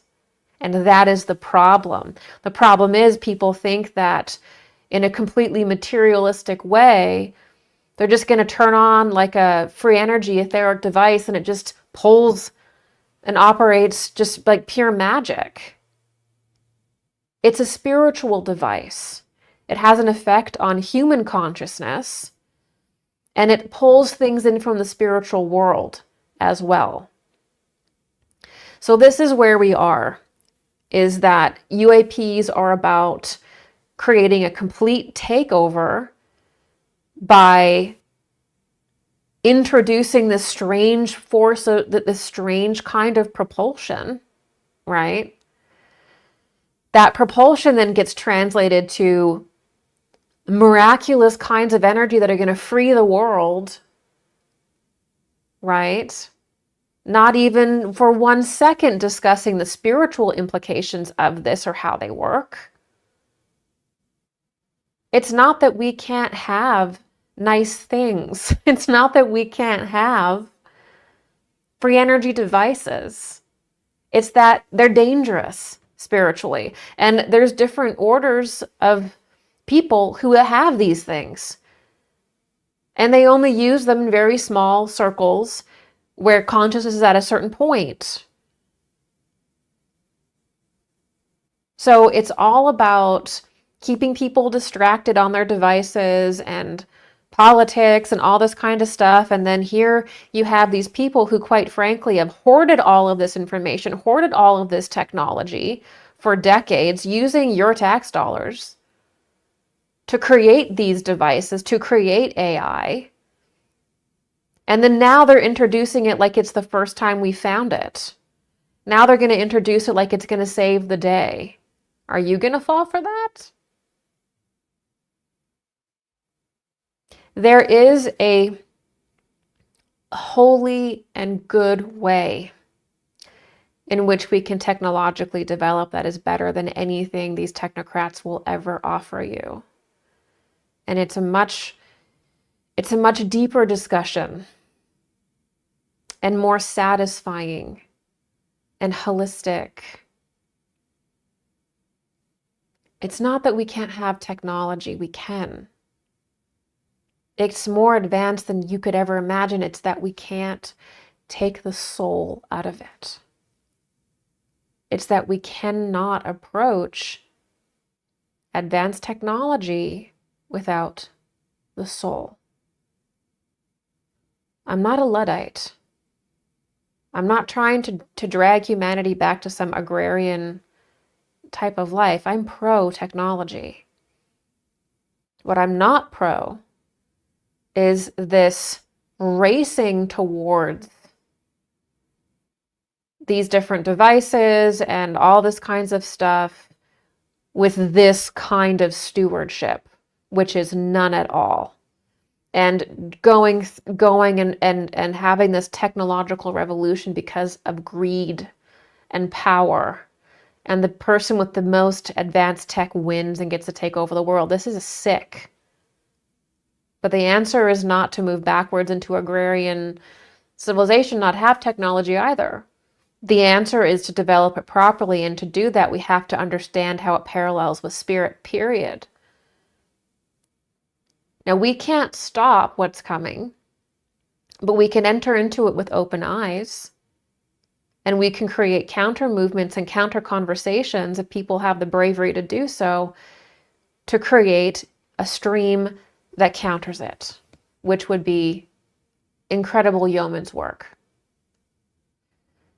The alien thing I've discussed ad nauseum, and even more and more people are being, I've noticed, individuals redirecting the conversation more to Atlantis, which I think is more correct and allows a chance for a real discussion.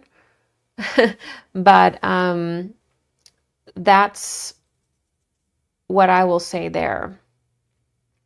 So the UAP thing is not a distraction. It is a very calculated effort by the deep state to introduce this technology that they've been developing on the side for decades to basically take over the world. You know, think about it. If they get rid of fossil fuels and they get rid of all this stuff and they have the patents and they own this, they will basically control the world. And then when you add in the spiritual aspect of this, it becomes terrifying because now we're tearing holes in the veil with the technology, right? And, you know, Rudolf Steiner also talked about this in his, I reference it in my Electric Apocalypse lecture as well, where I get into things like Starlink and the hyper technological advancement at the expense of spirit. But that's what we're seeing. That's what we're seeing. It's not a distraction. It's about creating a new religion and creating a technological revolution. That's what this is about. And we need to start to look that squarely in the face. It's so unfortunate that these massive podcasters can never ask questions that will actually advance humanity. When are we going to do that? You know, it's incredibly imbalanced in the podcast world and in the public conversation. And a lot of that's probably bots, but, you know, we are facing some very serious times. So that's what I would say there. Remember, I know you said in the past that soulless people or NPCs don't exist. But I read something that Steiner said and forgot which lecture, to the effect of, there are people among us with etheric and astral bodies and harmonic consciousness. They do not have an I. Can you please clarify what these beings are and if demons can incarnate here? Okay, so in my lecture on soulless people and NPCs, the last part of that lecture, I'm addressing what you're talking about, which is that it's in the vein of when the body becomes too tampered with through especially transhumanism, that is when you can start getting legions of demonic entities able to enter into one soul through not being birthed through a woman, through excessive transhumanism and tampering the body so that it's no longer an organic form, therefore no longer representing the Elohim, right? And the lecture in which you're speaking to about soulless people or non-player characters is centered around understanding that some people can seem as though they don't have a soul when they don't actually have their I developed, when they haven't individuated. So that robotic quality and the kind of tribal quality of the human being that makes them seem like an automaton, that doesn't actually mean that they don't have an I or a soul. It's that they are not at a point in their development where they've realized that themselves. And in the anthroposophical system, the beginning of that is called the consciousness soul, where you become self-conscious and self-aware. And Carl Jung would call that individuation. In the psychological system of Carl Jung, you call that individuation. So when you become an individual, you reach the level of what an anthroposophy is called the consciousness soul, right? And that is when you stop being an NPC. It's when you begin to think for yourself. It's when you begin to feel, you know, your soul, feel God, and you begin to make your own decisions. You begin to wake up. So a lot of people seem like they are an NPC or soulless, but it's just they haven't individuated yet. They have an I, they have a soul, but they haven't united with it yet. And then there are things that can happen to some people, usually through the deformation of the human form, where a fully demonic entity can just be within the human being. There's also cases where there are also cases, which I feel like you're referring to, where people can kind of give up their body to an harmonic entity, or the harmonic doppelganger that they have fully takes over. So that's what I would say there. They don't have an I in that sense because their body is kind of possessed. That's how I would say that. That's how I would view that.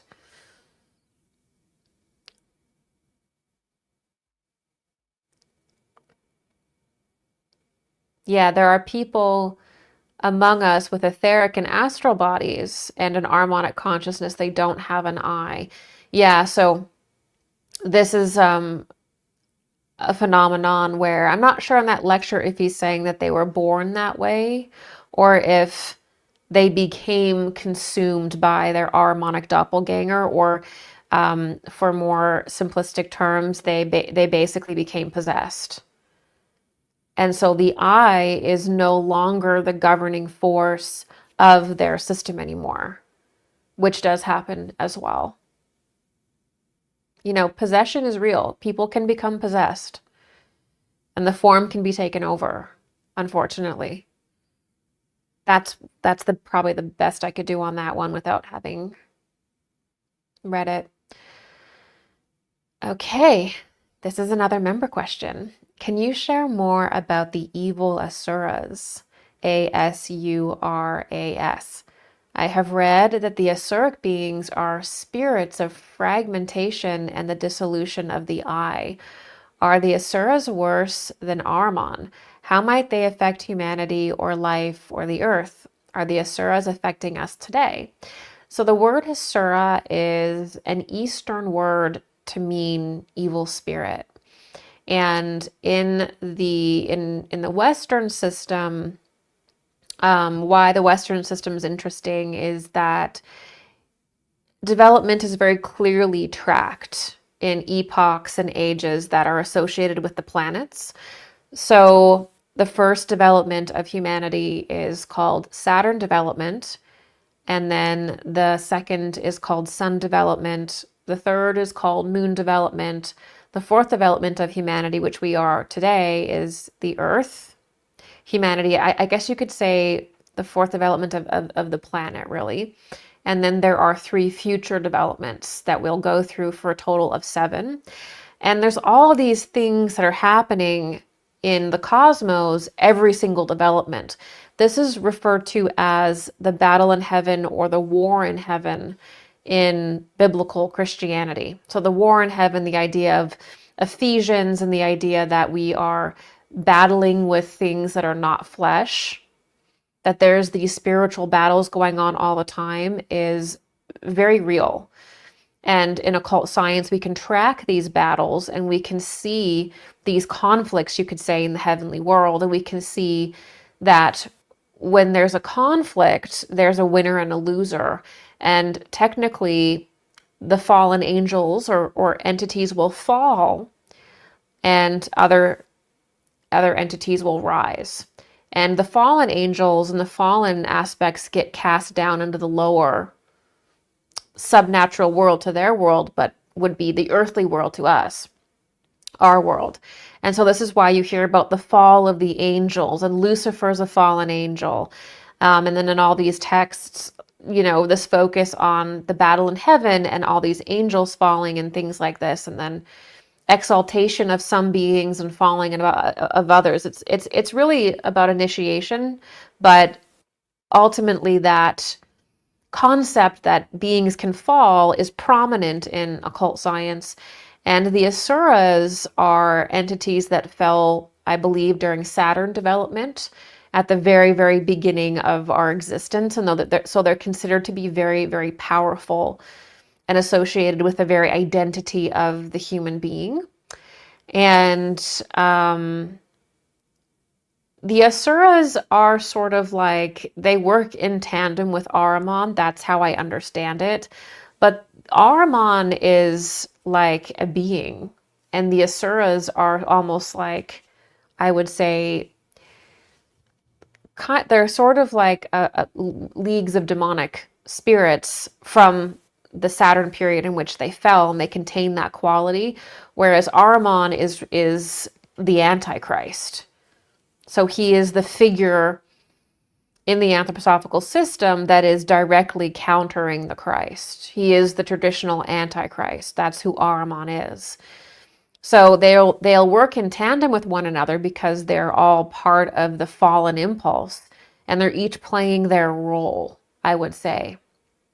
And they're each sort of also connected to Sorat as well, which is the inversion of the Father. Just like Ahriman is the inversion of the Son, the Antichrist. The Son is Christ. Ahriman is the inversion of the Son. He's the Antichrist. Right? And then I believe some esotericists place Lucifer as the inversion of the Holy Spirit, of the wisdom, right? Okay, and I think the Asuras are affecting us today. I think they affect us in a fundamentally destructive way in which they just kind of magnetically draw us away, draw us into fragmentation, kind of just draw us away. It's just an opposition, a direct oppositional force is how I see it. Okay, Devi Vadati. Can you speak more about the Illuminati and their downfall, or what you see in the future in regards to their role as we awaken and raise in our consciousness? Yeah, so the Illuminati is like a classical colloquial word for what I think a lot of people would call the deep state. And I think that people have followed the receipts and can classify these kinds of different organs of the deep state. You know, perhaps different individual families, different countries may have a sort of larger organization of crime and influence. But the real Illuminati, the real deep state is not part of any religion. It's not part of any one place. It is pure and unadulterated black magic and just evil. And they don't identify with any one group, any one place. It's just the pure embodiment, if you will, of inversion. And these individuals at the top of the Illuminati are just purely possessed, right? That's how we have to see it. Like, if you really want to know what's at the very top, it is pure possession. And these individuals don't identify as with anyone or anything. It's just pure and utter possession and drive for control and mental illness. That's what's up there. That's what the Illuminati is.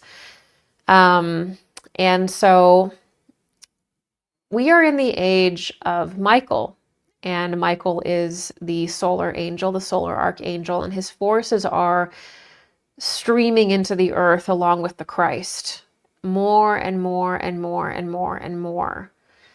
And that's what's actually causing all the shifting is not just like evil doing its thing, but it's actually that the light is streaming in and God is streaming in, and it's causing unrest amongst the people that are within the Illuminati, really. Because what's happening is that this group, in my opinion, feels more and more rushed to pull off their plans. And you can only imagine how this modern crop of Illuminati and their middle management they have throughout the different countries of the world and mafias, different kinds of mafias in the world, you can only imagine the kind of stress and bizarre situation they're in, because they've had, probably in their family, all of these stories about how they're going to take over the world and how they're going to bring forward this new energy source, this free energy, and they're going to say aliens created humanity, and they're going to rewrite the human origin story, and they're going to do all this stuff, and it's just going to be perfect. They're going to solidify their power. It's going to be with the technology. Everyone will be slaves under the digital currency and the social credit, all of these things that you've all heard about. This has been talked about for a long time, and it's been a vision. It's been a dream, really. It's been a fever dream of these people. This is their way that they're finally going to solidify their power. They're finally going to take control, which they deserve because they're better. This is what they feel like. Because when you get that much money and power, eventually you just start to think, well, I must deserve it because I wouldn't have it unless I was better. Right? This is the pathology. And so for decades, for generations, they've been told that the time is going to come. The time is going to come where we're going to make our move. We're going to bring out AI. We're going to collapse the economy. We're going to do a controlled demolition of everything people hold dear. We're going to invert everything. We're going to control Hollywood. We're going to do all that. And they did. They did a lot of it. But now they're coming to this point where they have to really execute the final stages of their plan. And I think it's one thing to sit around a round table, in my mind, and discuss it, right? What you're going to do, how you're going to do it, and actually execute it. Because when you're making these plans to create a digital currency, a social credit system, bring forward AI and all the ceremonial ritualistic things about bringing forward this alternate energy that saves humanity, you don't really know the condition that people are going to be in when it comes to do that stuff. Right? It's one thing to plan it. It's one thing to capture all the different agencies and the different governments and Hollywood and health care. It's one thing to do all of those things that you do in the dark, that you do quietly. But the moment that these people start to step into the light, it starts to get a little wonky. It starts to get a little weird. Because they're not really designed to operate in broad daylight. The whole reason why the deep state and the Illuminati have power is because they do all that stuff in the dark. And then they have these dreams about how they're going to take all this power they've used, their wealth, their technology, and then one day just take it all. And they've been trying. They tried with this thing. They've been trying and trying and trying, and they do have some success. You have to give them that. You have to respect it. But when it comes down to taking the whole pie, that's a different thing. So what I would say is that there's going to be a battle between light and dark, obviously. How I see that on the occult sense is that the darker forces are in many ways driven by what I call the inverted Mars impulse. You can check out my series Mars Mysteries for that. That's what we have to confront, is the inverted Mars impulse. We confronted the inverted Venus impulse in earlier periods. It still comes around, it's still toxic and everything, but we really have to confront the inverted Mars impulse. That's what we have not yet done, because the inverted Mars impulse is what produces this externalism and materialism of hyperfuturism and technology, which we were unable to confront in Atlantis. It's the Mars impulse we were unable to fully confront, and that took over. So we have yet to do that. However, within right now many different institutions and organizations, there are individuals who are connected to Michaelic forces and Michaelic angels. They will begin to rise and rise and rise as they go through their own realizations, go through their own awakenings, And you will see a mercurial force, a solar force, a Michaelic force begin to rise more and more and more and expose the inverted Mars impulse. That's going to expose this hyper-technological age and say, there's no problem with technology, but what you're doing is unhealthy. Let's do it this way. And we're going to see this go on, or what you're, let's actually operate around truth and objective truth.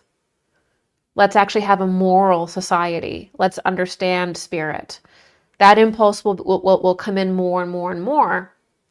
And in that, along with the rise of the feminine consciousness into more of a spiritual position, which is also destiny, that Mars impulse will slowly be more polarized.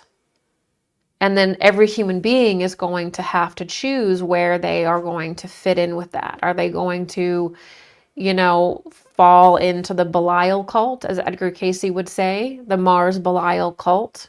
Or are they going to rise into a spiritual life and follow Michael and the Michaelic souls that are operating through human beings? And so every single person is going to have to choose where they're going to go with that. And some people will choose transhumanism and, the Mars impulse, and that's their lot in life. That's their choice. Other people will not choose that, and you'll see two distinct lines eventually. If you were to look back, if we're looking forward into 500 years, you'll see two distinct lineages. You'll see a bifurcation. So that's what I see happening now. It's really not about like one side completely taking over the other. It's really about this bifurcation and making sure that through all of this that we do and we are able to develop the healthy conversations, the healthy development of the spirit in healthcare, the healthy development of the spirit in technology. We really have to bring the spirit forward in everything we do if we want to create an evolutionary impulse. So that's what this is all about. Okay, this one is from Aaron Underwood. I think we'll do a few more. Do we carry over genetic changes in the material realm, i.e. experimental vaccines? When we reincarnate into the next life, is the loss of connection to higher self soul in this life from our actions something that will linger in our future life? Thank you for your kindness. Oh, thank you, Aaron. So it's not that we carry over directly the genetic changes or modifications that we've taken on. If you go too deeply into transhumanism and into like the Gattaca society, where you think that it's a good idea to try to control the human genome. I know we don't even understand the first thing about genetics, really, if you look at it from a spiritual perspective, but if you're trying to like CRISPR the best babies you possibly can, and you're moving into like a eugenics world, that is the height of extreme arrogance. And it's not so much that the fact that you entered into transhumanism or that you destroyed the receptivity of your body and development of your form by messing with it too much. It's what really shapes your incarnation in your next life in regards to this is that you've just abandoned God within you. And you've given yourself to a certain mindset that is not organic anymore. And you've entered into this stream that is destructive. You may not see that. You may just think that, this is natural evolution. This is just the future, right? So there's an impulse within you that's making you ignorant to the reality that God exists and that there are spiritual laws that surround you and every human being in this world, and that when you mess with them too much, you destroy yourself. Mess with them even more and you can destroy this planet. So there's something missing there. And it is that something missing that goes on to incarnate and takes that lack and has to hopefully awaken to why they're missing that. So life after life after life from that point, they're going to have to confront why they don't understand God. Why don't they understand God within themselves? What is that? And so their lives will be centered around pressurizing them until they can understand why they're rejecting that or why they don't perceive that or what's going on. So it's not so much that you've received something that's altered you or done something that's altered you, transhumanism or otherwise. It's the impulse that you were able to go so deeply into it to begin with. That is the challenge for that soul. And if you look at everyone's soul, we've all had experiences like this. This is not to just speak down and poorly upon individuals who do not see the degeneracy of transhumanism, that do not see the degeneracy of the Gattaca society, right? This is about, just being real about when the soul does not understand something and enters into peril, it will continue to fragment and experience that until hopefully it can wake up. And there's angels and people who are healers and all these forces in the world that their goal is literally to wake people up. Their goal is literally to help you. Their service is to help you. Look what the Christ did. Gave his own life so that he could, redeem. So it's not even that these people are alone to live with this. They are going to be surrounded everywhere they are, whether it be the afterlife or their life here. They're going to be surrounded by love, by angels, by people who want them to wake up, by people who want to help them. So with these cases, it's just a matter of them realizing it. Christ is within every single human being. It's there. Whether you want to notice him there or not, he's there. It's just a matter of noticing and turning inward and using that. So that's the journey. That's the journey. Jack. Hello, Jack. Why are so many other spiritual YouTubers still fixated on aliens when it's pretty obvious that the government is directly involved in pulling the wool over people's eyes? What causes so many people to gravitate to the transhumanist movement happily? Why is this so popular? Is it really because they lack spirituality, ironically, or something deeper? Yeah.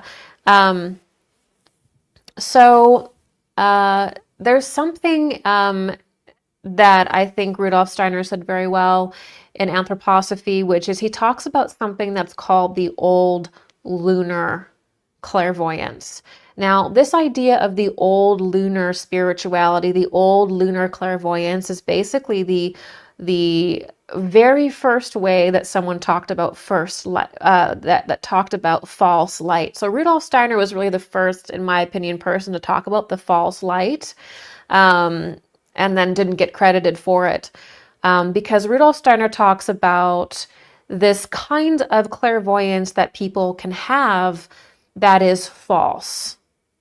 And when you go into this mystical state and you're not attuned, so mysticism is all about attunement, okay? So a mystic is only as good as they are attuned.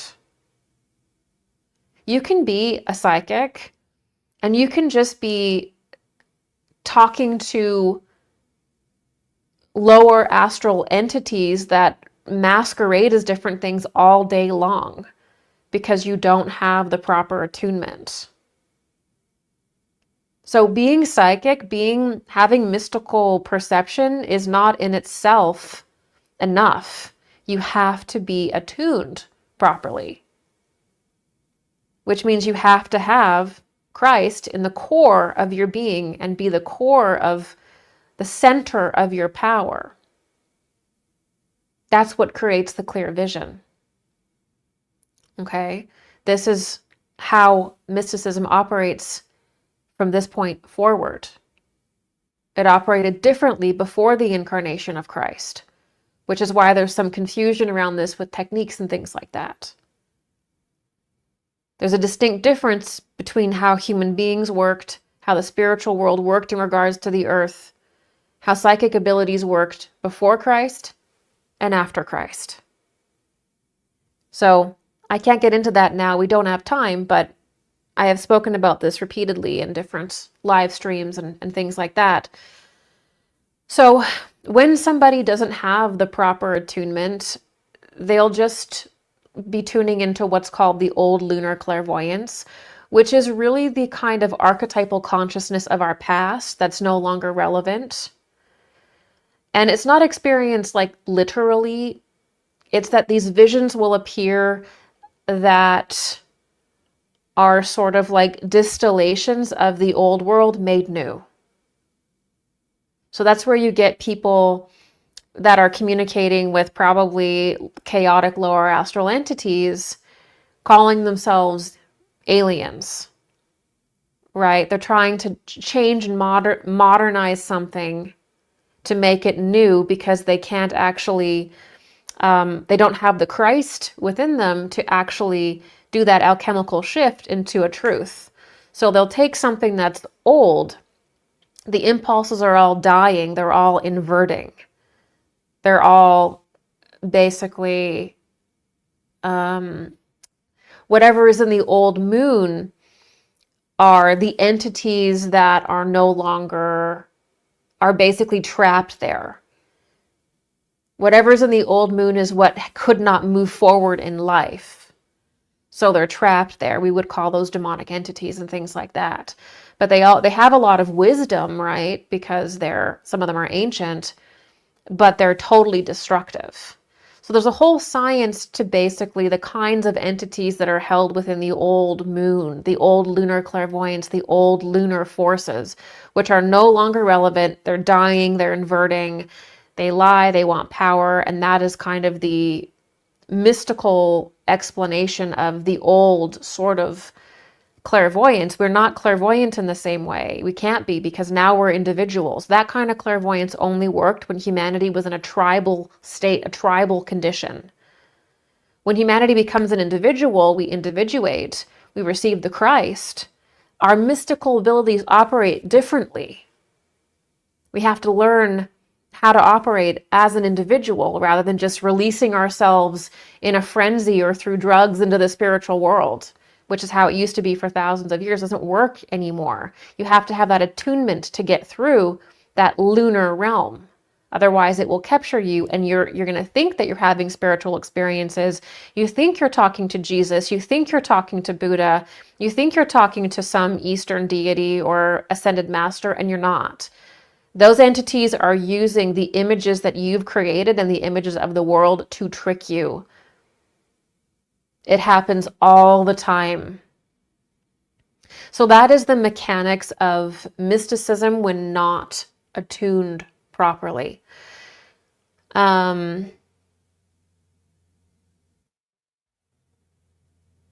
So I wrote something on social media about how when you're not attuned, you'll dream old dreams.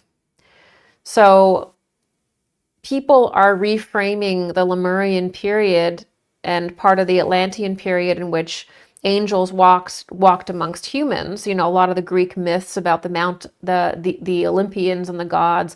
These are about angels. These are what we would call angels from the spiritual hierarchy and man's interaction with them. They're trying to keep that information alive.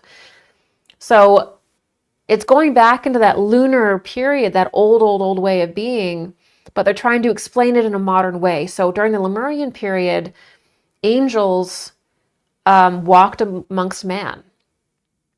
And then during the Atlantean period, we had these great initiates that were like incarnated masters and things like this.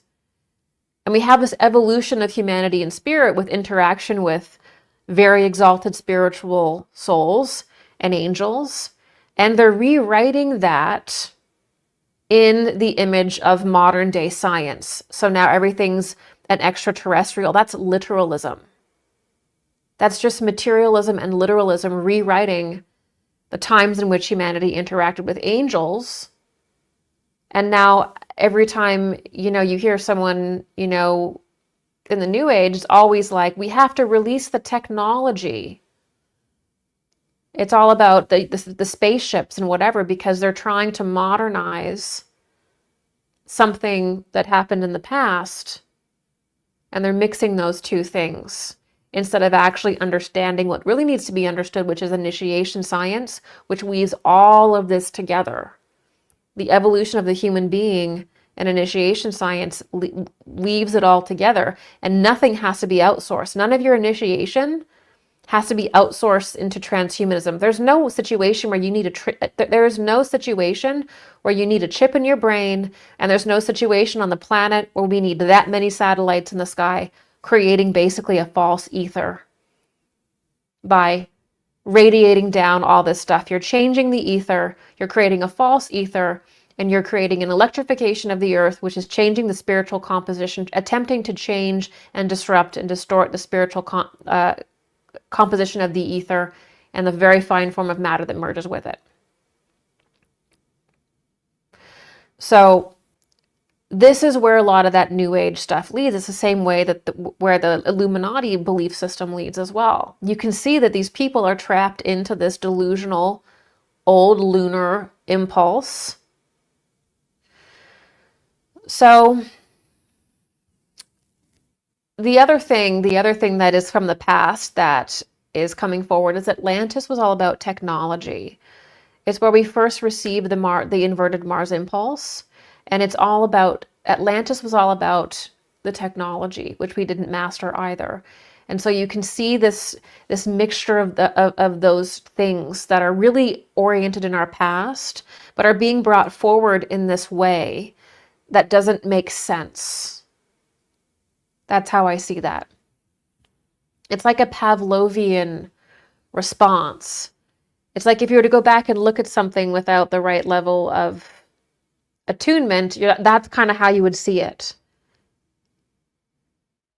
Because if you were the most literalist, materialist observation, that's what you would say. So that's your version of an angel. That's your version of evolution. It's that externalism that defined the tribal cultures of the past when we were in Lemuria and these earlier periods. It's just taking all those things and then modernizing it. That's what you get. And so I have noticed that a bunch of spiritual YouTubers, I think, so it's really interesting because I was involved in the New Age for a long time and I had this paradigm, but it was never like it is today. Like basically when people were talking about star seeds 16 years ago, we basically were just misunderstanding what angels were. And we thought angels were aliens. But now what I'm seeing with the starseed movement is moving in a completely weird direction. Initially, when people started saying that they were having these alien contacts, it was basically a way of describing angels. And the people were like angelic looking people. But now all of the alien contacts are basically like gray aliens, which are essentially deformed humans.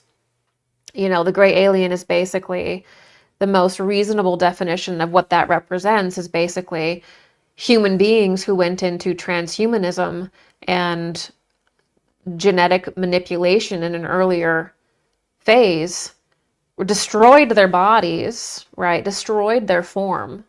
That's what it looks like. So we're literally confronting ourselves if you want to look at it as a metaphorical experience, and probably quite literally when you factor in Atlantis.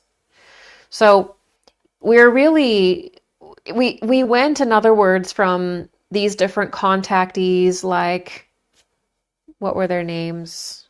Adamski or whoever, and them having experiences with what they described as basically how angels were described in earlier periods, like beautiful people. And then now that's one facet of it, but most of it is like chimeras, all these different alien races that are chimeras, so part human, part animal, and grays. So it's completely shifted from when the Starseed movement began, even in the 70s, even in the 50s. It's a totally different thing. And it's become more elaborate, more connected with technology and spaceships and genetic hybridization, which is just eugenics. Okay, people who are like, we have to do the hybridization, we have to do the Anunnaki created humanity. Okay, how about we don't form a worldview and creation story around eugenics? Because that's what that is. All the hybridization stuff is literally just, a eugenics operation of some kind of weird people. So let's not spiritualize that, and let's not act like that's how people evolve. Like enough is enough. So how I see it is that, we're going to see more people, I think, in the New Age, I think, either leave entirely, deepen into that sort of destructive ideology, or I think some people will begin to turn to Jesus. I do think that people will either genuinely find God, or I think certain people who are grifters will try to say that they've found Jesus now, because that's where some of the trending goes. So it'll be interesting, but I do think that it is becoming harder and harder to, just in my opinion, this could just totally be me, but I think it's becoming harder and harder to, look at things in that ancient alien way, because it's so clearly just a misclassification of what really occurred in our past. And it's really important that we get it right, because what we think about our past in regards to our creation, which is that we are made in the direct image of God, right? And this is, I refer you to my spiritual hierarchies lectures, right? And also, Rudolf Steiner's mentioned this as well, about the Elohim and what those are. And they are angels. And so when we understand that, we're completely empowered. We see that we are a direct image of God in every single way. And that's why we reject transhumanism. That's why we reject genetic modification, is because we see that we are already in God's image, and that we only have to fall and sink deeper and deeper into that image and release our egos and become humbled that that's what we are, and surrender to Christ within our hearts and align with that, and then we gain eternal life through that initiation science, through working. That's the path. All of this stuff that, we need to do, the CRISPR and, get the chip in the brain or whatever, this is sickness. This is total and complete sickness. And there's a new age pipeline to that, which is part of the Starseed movement, at least. There's a political pipeline to that, they're talking about aliens flying around in there too, or drones or whatever it is. They're alluding to otherworldly technology. The new age, the Starseed movement eventually collapsed. A lot of those people, it's just all about technology. Even if it's this hybridization thing, we don't need that to evolve. We evolve through the Christ within us. That's it. And when we understand this, it's so easy to just push it all aside, and we can just see that for the Ahrimanic delusion and deception that it is.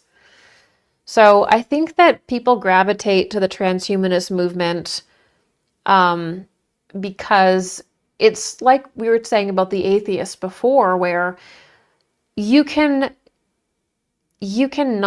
believe in God or have God in your heart, but you will still crave the order that God creates in the world. So you'll worship government instead, because you still crave that sense of order that the Father gives, that God gives.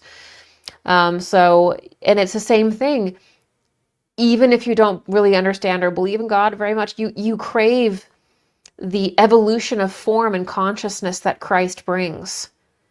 But instead of actually surrendering the ego and humbling ourselves in front of someone who is greater than ourselves, which is Christ, instead you try to achieve that in a cheap and nasty way through transhumanism. I don't need eternal life through Christ, through actually transforming my form. I have 2 lectures on this, the immortal body and the mystery of eternal life. Don't want to do any of that. I'll just perpetually live in the cloud, in the machine world. So I don't need to actually develop my imagination, my clairvoyance. I don't need to develop spiritual perception. I'll just be able to see like infrared or something with like the fake clairvoyance that neural link gives. I'll just get some kind of machine part and I'll be able to see like a part of the light spectrum in the material plane that I couldn't before. That's not clairvoyance. Clairvoyance comes with wisdom. That stuff doesn't. Wikipedia in your brain, or only the known, whatever books have been written and saved, that's going to be in your neural link. Well, there's so much information and wisdom and capacity that man does not yet know that will not be in the cloud. So it's a trap. Okay. Okay. So that's why it's popular. It's popular because the desire is there. The desire for God is there. The desire to evolve is there. The desire to have spiritual perception, advance is there. But if you don't acknowledge God, you find this other weird way to do it. And when someone there is like Willy Wonka and selling you this, oh, you can have this, and you don't have to do anything. It is so tempting for people because they feel like they're satisfying that natural desire within them. So that's what I would say there. All right. This one is from Hugh. It has been whispered that Elon's Starlink is to connect with ancient Atlantean satellites to get them back online. Have you heard anything on that? I spoke about the satellites, I think 2 years ago, and I have actually my satellite clips in my editor right now. I was gonna post them a few months ago, but then I got caught up in some other things. But it is true that during the Atlantean epoch, okay, so when we actually look at the world, and you look at Göbekli Tepe, you look at the Mayans, you look at all of the advanced structures and cultures, and the conventional explanation just doesn't work, right? And it's not going to work. That's going to fall apart. But the answer to why all these things are here isn't that like an alien in a spaceship built that. Okay, that's not going to work either. Why we have all those things is that the pyramids, all these advanced architecture, the megaliths are essentially the legacy civilizations of Atlantis. Okay, so the Atlantean epoch is the period of human development and human civilization before our own. We're living in the post-Atlantean epoch, and there are 2 more to go after this planetary epoch ends. And every single epoch has 7 more phases within it, and then 7 phases within that. So in spiritual science, there's no need to to wonder. If you really care to know, you can break down human and planetary development into precise cycles in which certain aspects of the human being develop, certain parts of the earth develop. You can trace consciousness precisely. There's only a mystery there in that regard if we want there to be, because this has been written about for thousands of years and it's been spoken about, especially in mystery schools. So we know the order and the mechanics of evolution of the earth, and we know that there was a period of development called the Atlantean epoch in which humanity had entire thousands of civilizations on the planet rising and falling over that period, just like we've had in our post-Atlantean period. And part of our post-Atlantean period is a recapitulation of Atlantis. When we have that 50,000-foot view, things make more sense, and our natural intuition can click on, and our natural knowledge of this can click on, which is much more comfortable, meaningful, and true. So when we were in the Atlantean era, we had more advanced technology than we have now currently.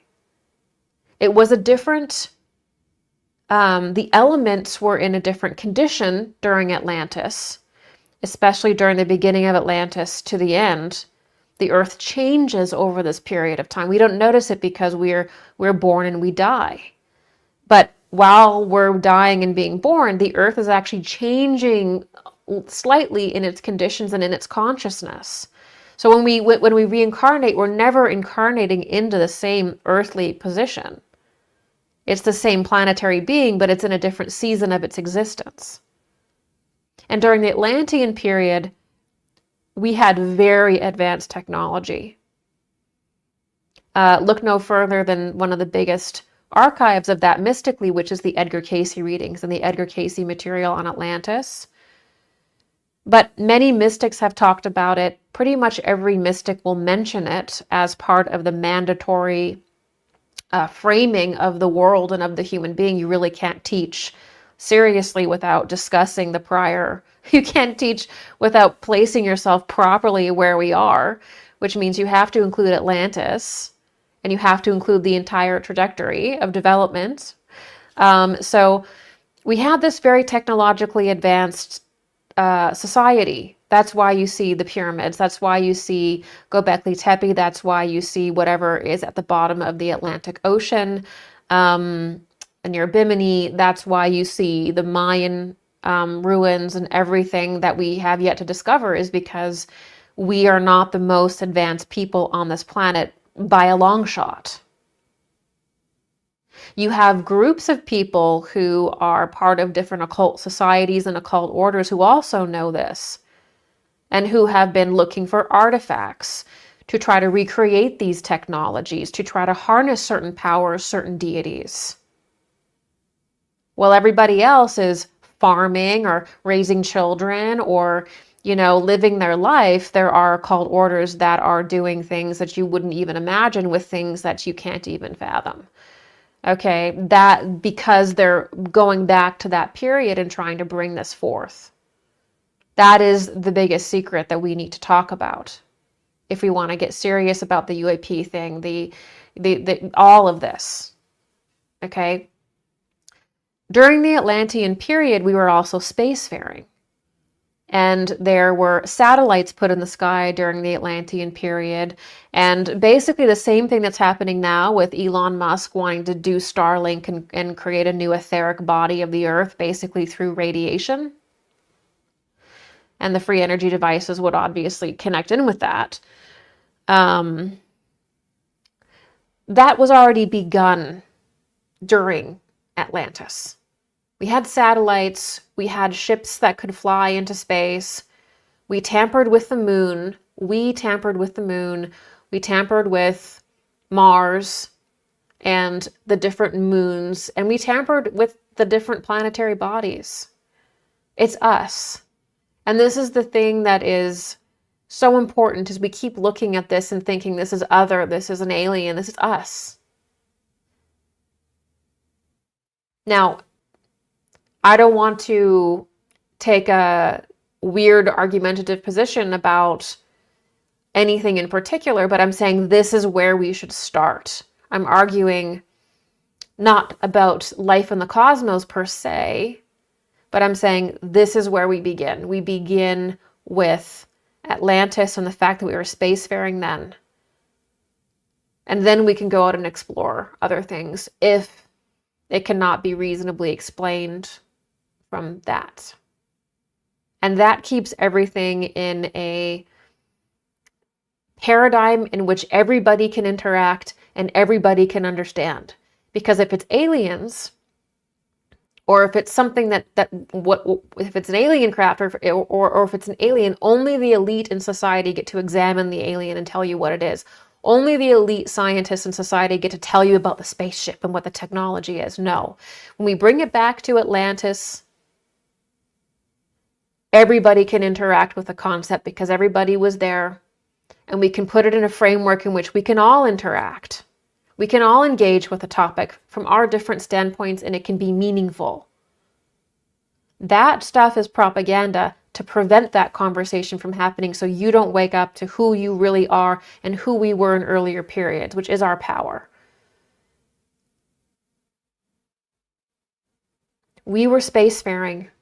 You think that we had the ability to build the pyramid and align it with the stars, with Sirius, the Pleiades. We had that kind of ingenuity, but we didn't apply that level of high level ingenuity and engineering to machines. We were just walking around in loincloths while we're able to build structures we can't create now. Of course not. We applied the exact kind of ingenuity and engineering to the temples as to machines as we did the temples. So we don't know how we built the pyramids per se. That's what people say. Well, they built technology too. And that whole archaeological rush in the 1800s, including later in the war period of the Ahriman, this is all about getting those objects that were part of this earlier period of humanity. Not the alien with a spaceship that parked it over the pyramid or whatever. It's humanity. It's us.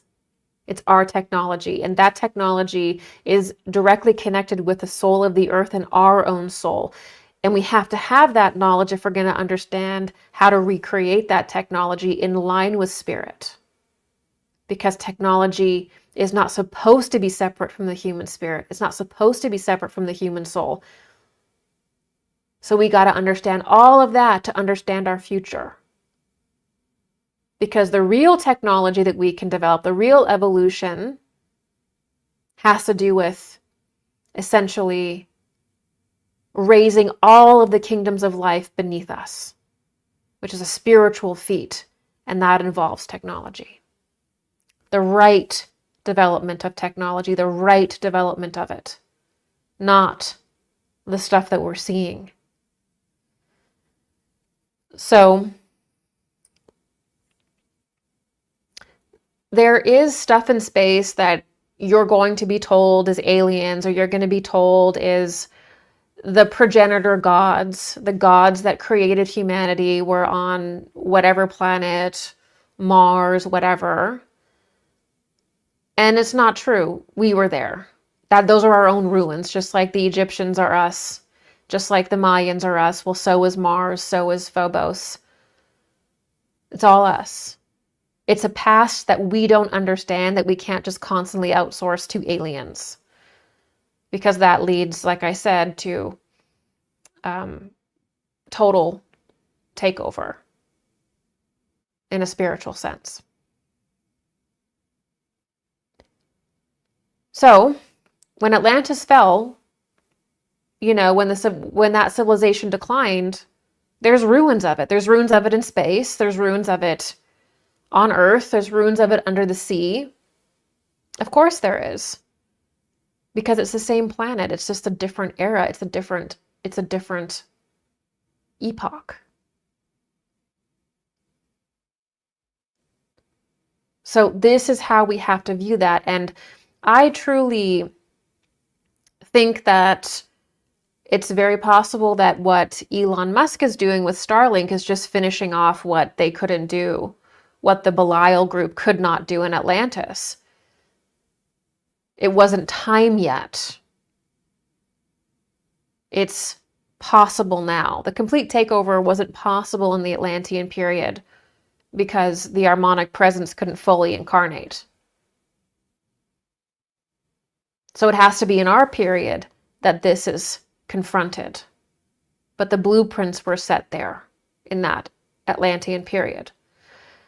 So I think that creating this satellite system around the Earth, people are like, oh my God, great, I have better cell phone service or I have internet, not realizing that it's creating a false ether, that the radiation of the planet is creating like a false ether, a distortion field, and that's mixed with the electrification of the Earth, that mixed with Neuralink, that mixed with free energy is creating it completely. That's creating the 8th sphere. That's bringing the lower astral plane here, which was the goal the entire time. And I also think that I also have reason to believe that it's possible that these prior satellites from the Atlantean period also emit messages. I think they can emit a message. And I think people tap into it. And they're really communicating with this like AI satellite thing from the Atlantean period, as crazy as that sounds. You know, it was Andrea Puharich that invented in the 70s, like putting a chip in someone's tooth and you can hear someone's voice. That's old technology. If you can build a pyramid, imagine what's emitting from these satellites, these old satellites that are potentially from the Atlantean period. And it's not like there's a lot of resistance up in the atmosphere. They're gonna be torn down necessarily. They're just floating up there. So I think it's possible that they could even be emitting messages to people, and that could be affecting people's thinking they're having spiritual experiences. It's very possible. I'm just going to put that out there because I like to just, we'll just take it to the very edge of that conversation. Okay, so we're getting a little long here. We're going to do 2 more and then we're going to close it out. If you do like this session, please consider supporting my work by becoming a premium member or making a donation. That allows me to do this free content here.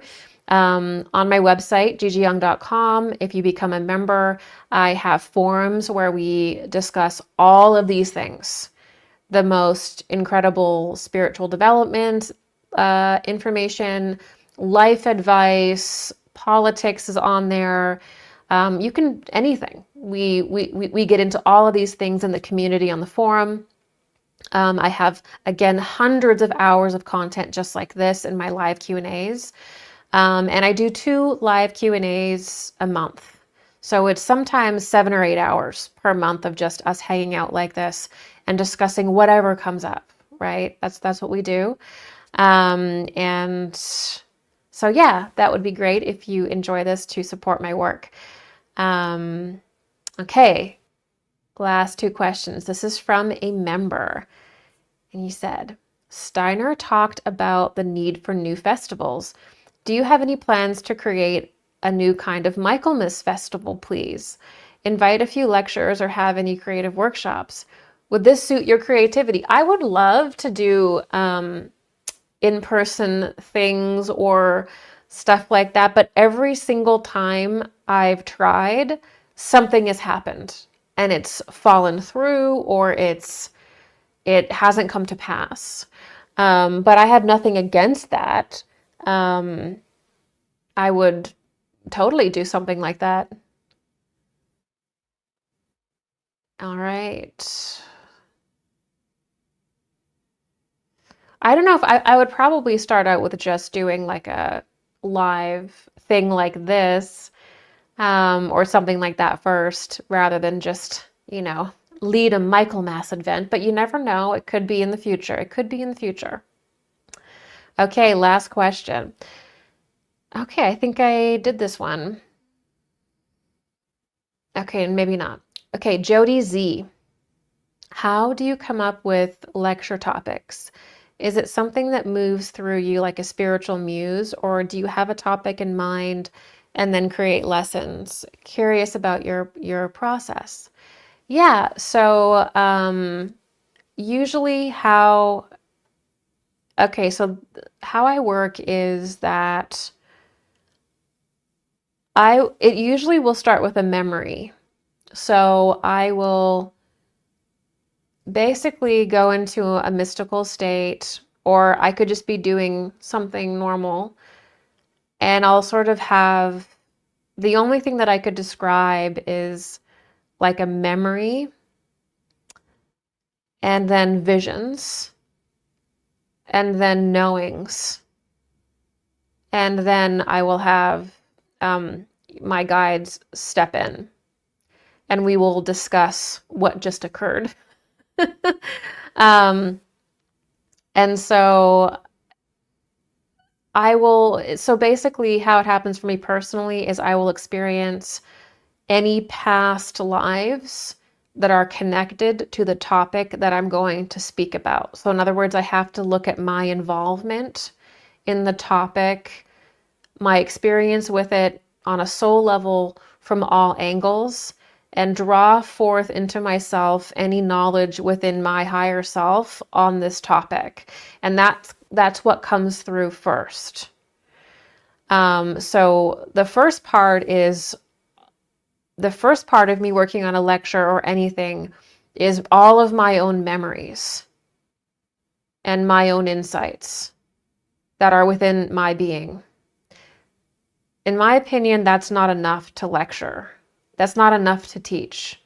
You have to be able to take your own visions, your own memories, and the information that you're receiving, and you have to support it with spiritual science. You have to support it by other people having something similar or having their opinion on it. And you have to support it through as much scholarship as you can. And that gives you, as a teacher, that gives you a complete package. In my opinion, you can't ask your students to just take your word for it or trust you, or I've looked into the world and this is my opinion. That's okay sometimes.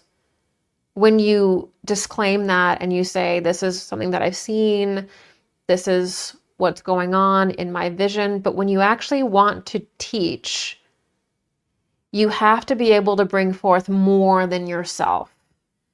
You use your visions, you use your knowledge, but then you have to bring it into the scientific aspect. It has to be objective. And that's so that your students can relate to it and they can see it objectively. They can have their own subjective experiences with it, and that creates the perfect package. And that's how I found Rudolf Steiner, or that's why Rudolf Steiner and anthroposophy is my chosen system, is because that is the most similar system, and the way that it's taught, what is said, is the most similar to my own vision and experiences and knowledge of in myself that I've ever found. And every mystic has to go through and find that for themselves. You have to find the systems and the community of people or teachers that speak your language. That's an important part. For me, it's ridiculous to think that there's going to be some prophetess on the hill that just, it's like, trust me, bro. Trust me, this is how the cosmos works. Trust me, this is what this being is. You have to be able to support your own visions and your own knowledge with other people's work and with occult science as well, with processes, things like that. That's extremely important in our age of mysticism, because in the earlier periods, mysticism operated differently. It was basically like, trust me. It was basically someone was spiritually capable and would speak out into the world, and that was that. But now we have to objectively and scientifically understand the spirit. Not with a weird neurosis and handicaps of natural scientific dogmatism, but we have to be able to understand the spiritual world just with the same kind of precision as we understand the natural world, including our own psychic functioning, including how the cosmos works, including initiation science, all of that, beings. And the weird thing is that it makes it more beautiful, it makes it more mystical, it makes it more incredible when we can do that. It deepens it. So that's my process. It always begins with, for me, mystical experience. It always begins with visions. It always begins with knowings. And then I try to support all of that with the work of others in order to create, I would say, a well-rounded lecture package that, you know, I always want my students also to be able to go read for themselves. You don't have to follow me and only me, please don't. Go and read whatever you can, explore. And so I try to bring as many resources as I can to give anyone watching me the inspiration and freedom and interest to go in these different avenues. That's another thing that's important to me as well.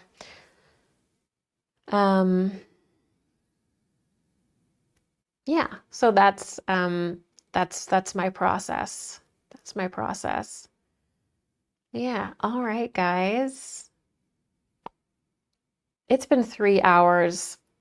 Talk about the white hair and the clock and no time.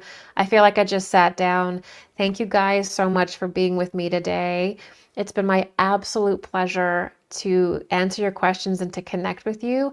And oh, don't forget to sign up for my newsletter as well so that you know when I'm going to be live again and what I've got going on. So thank you guys.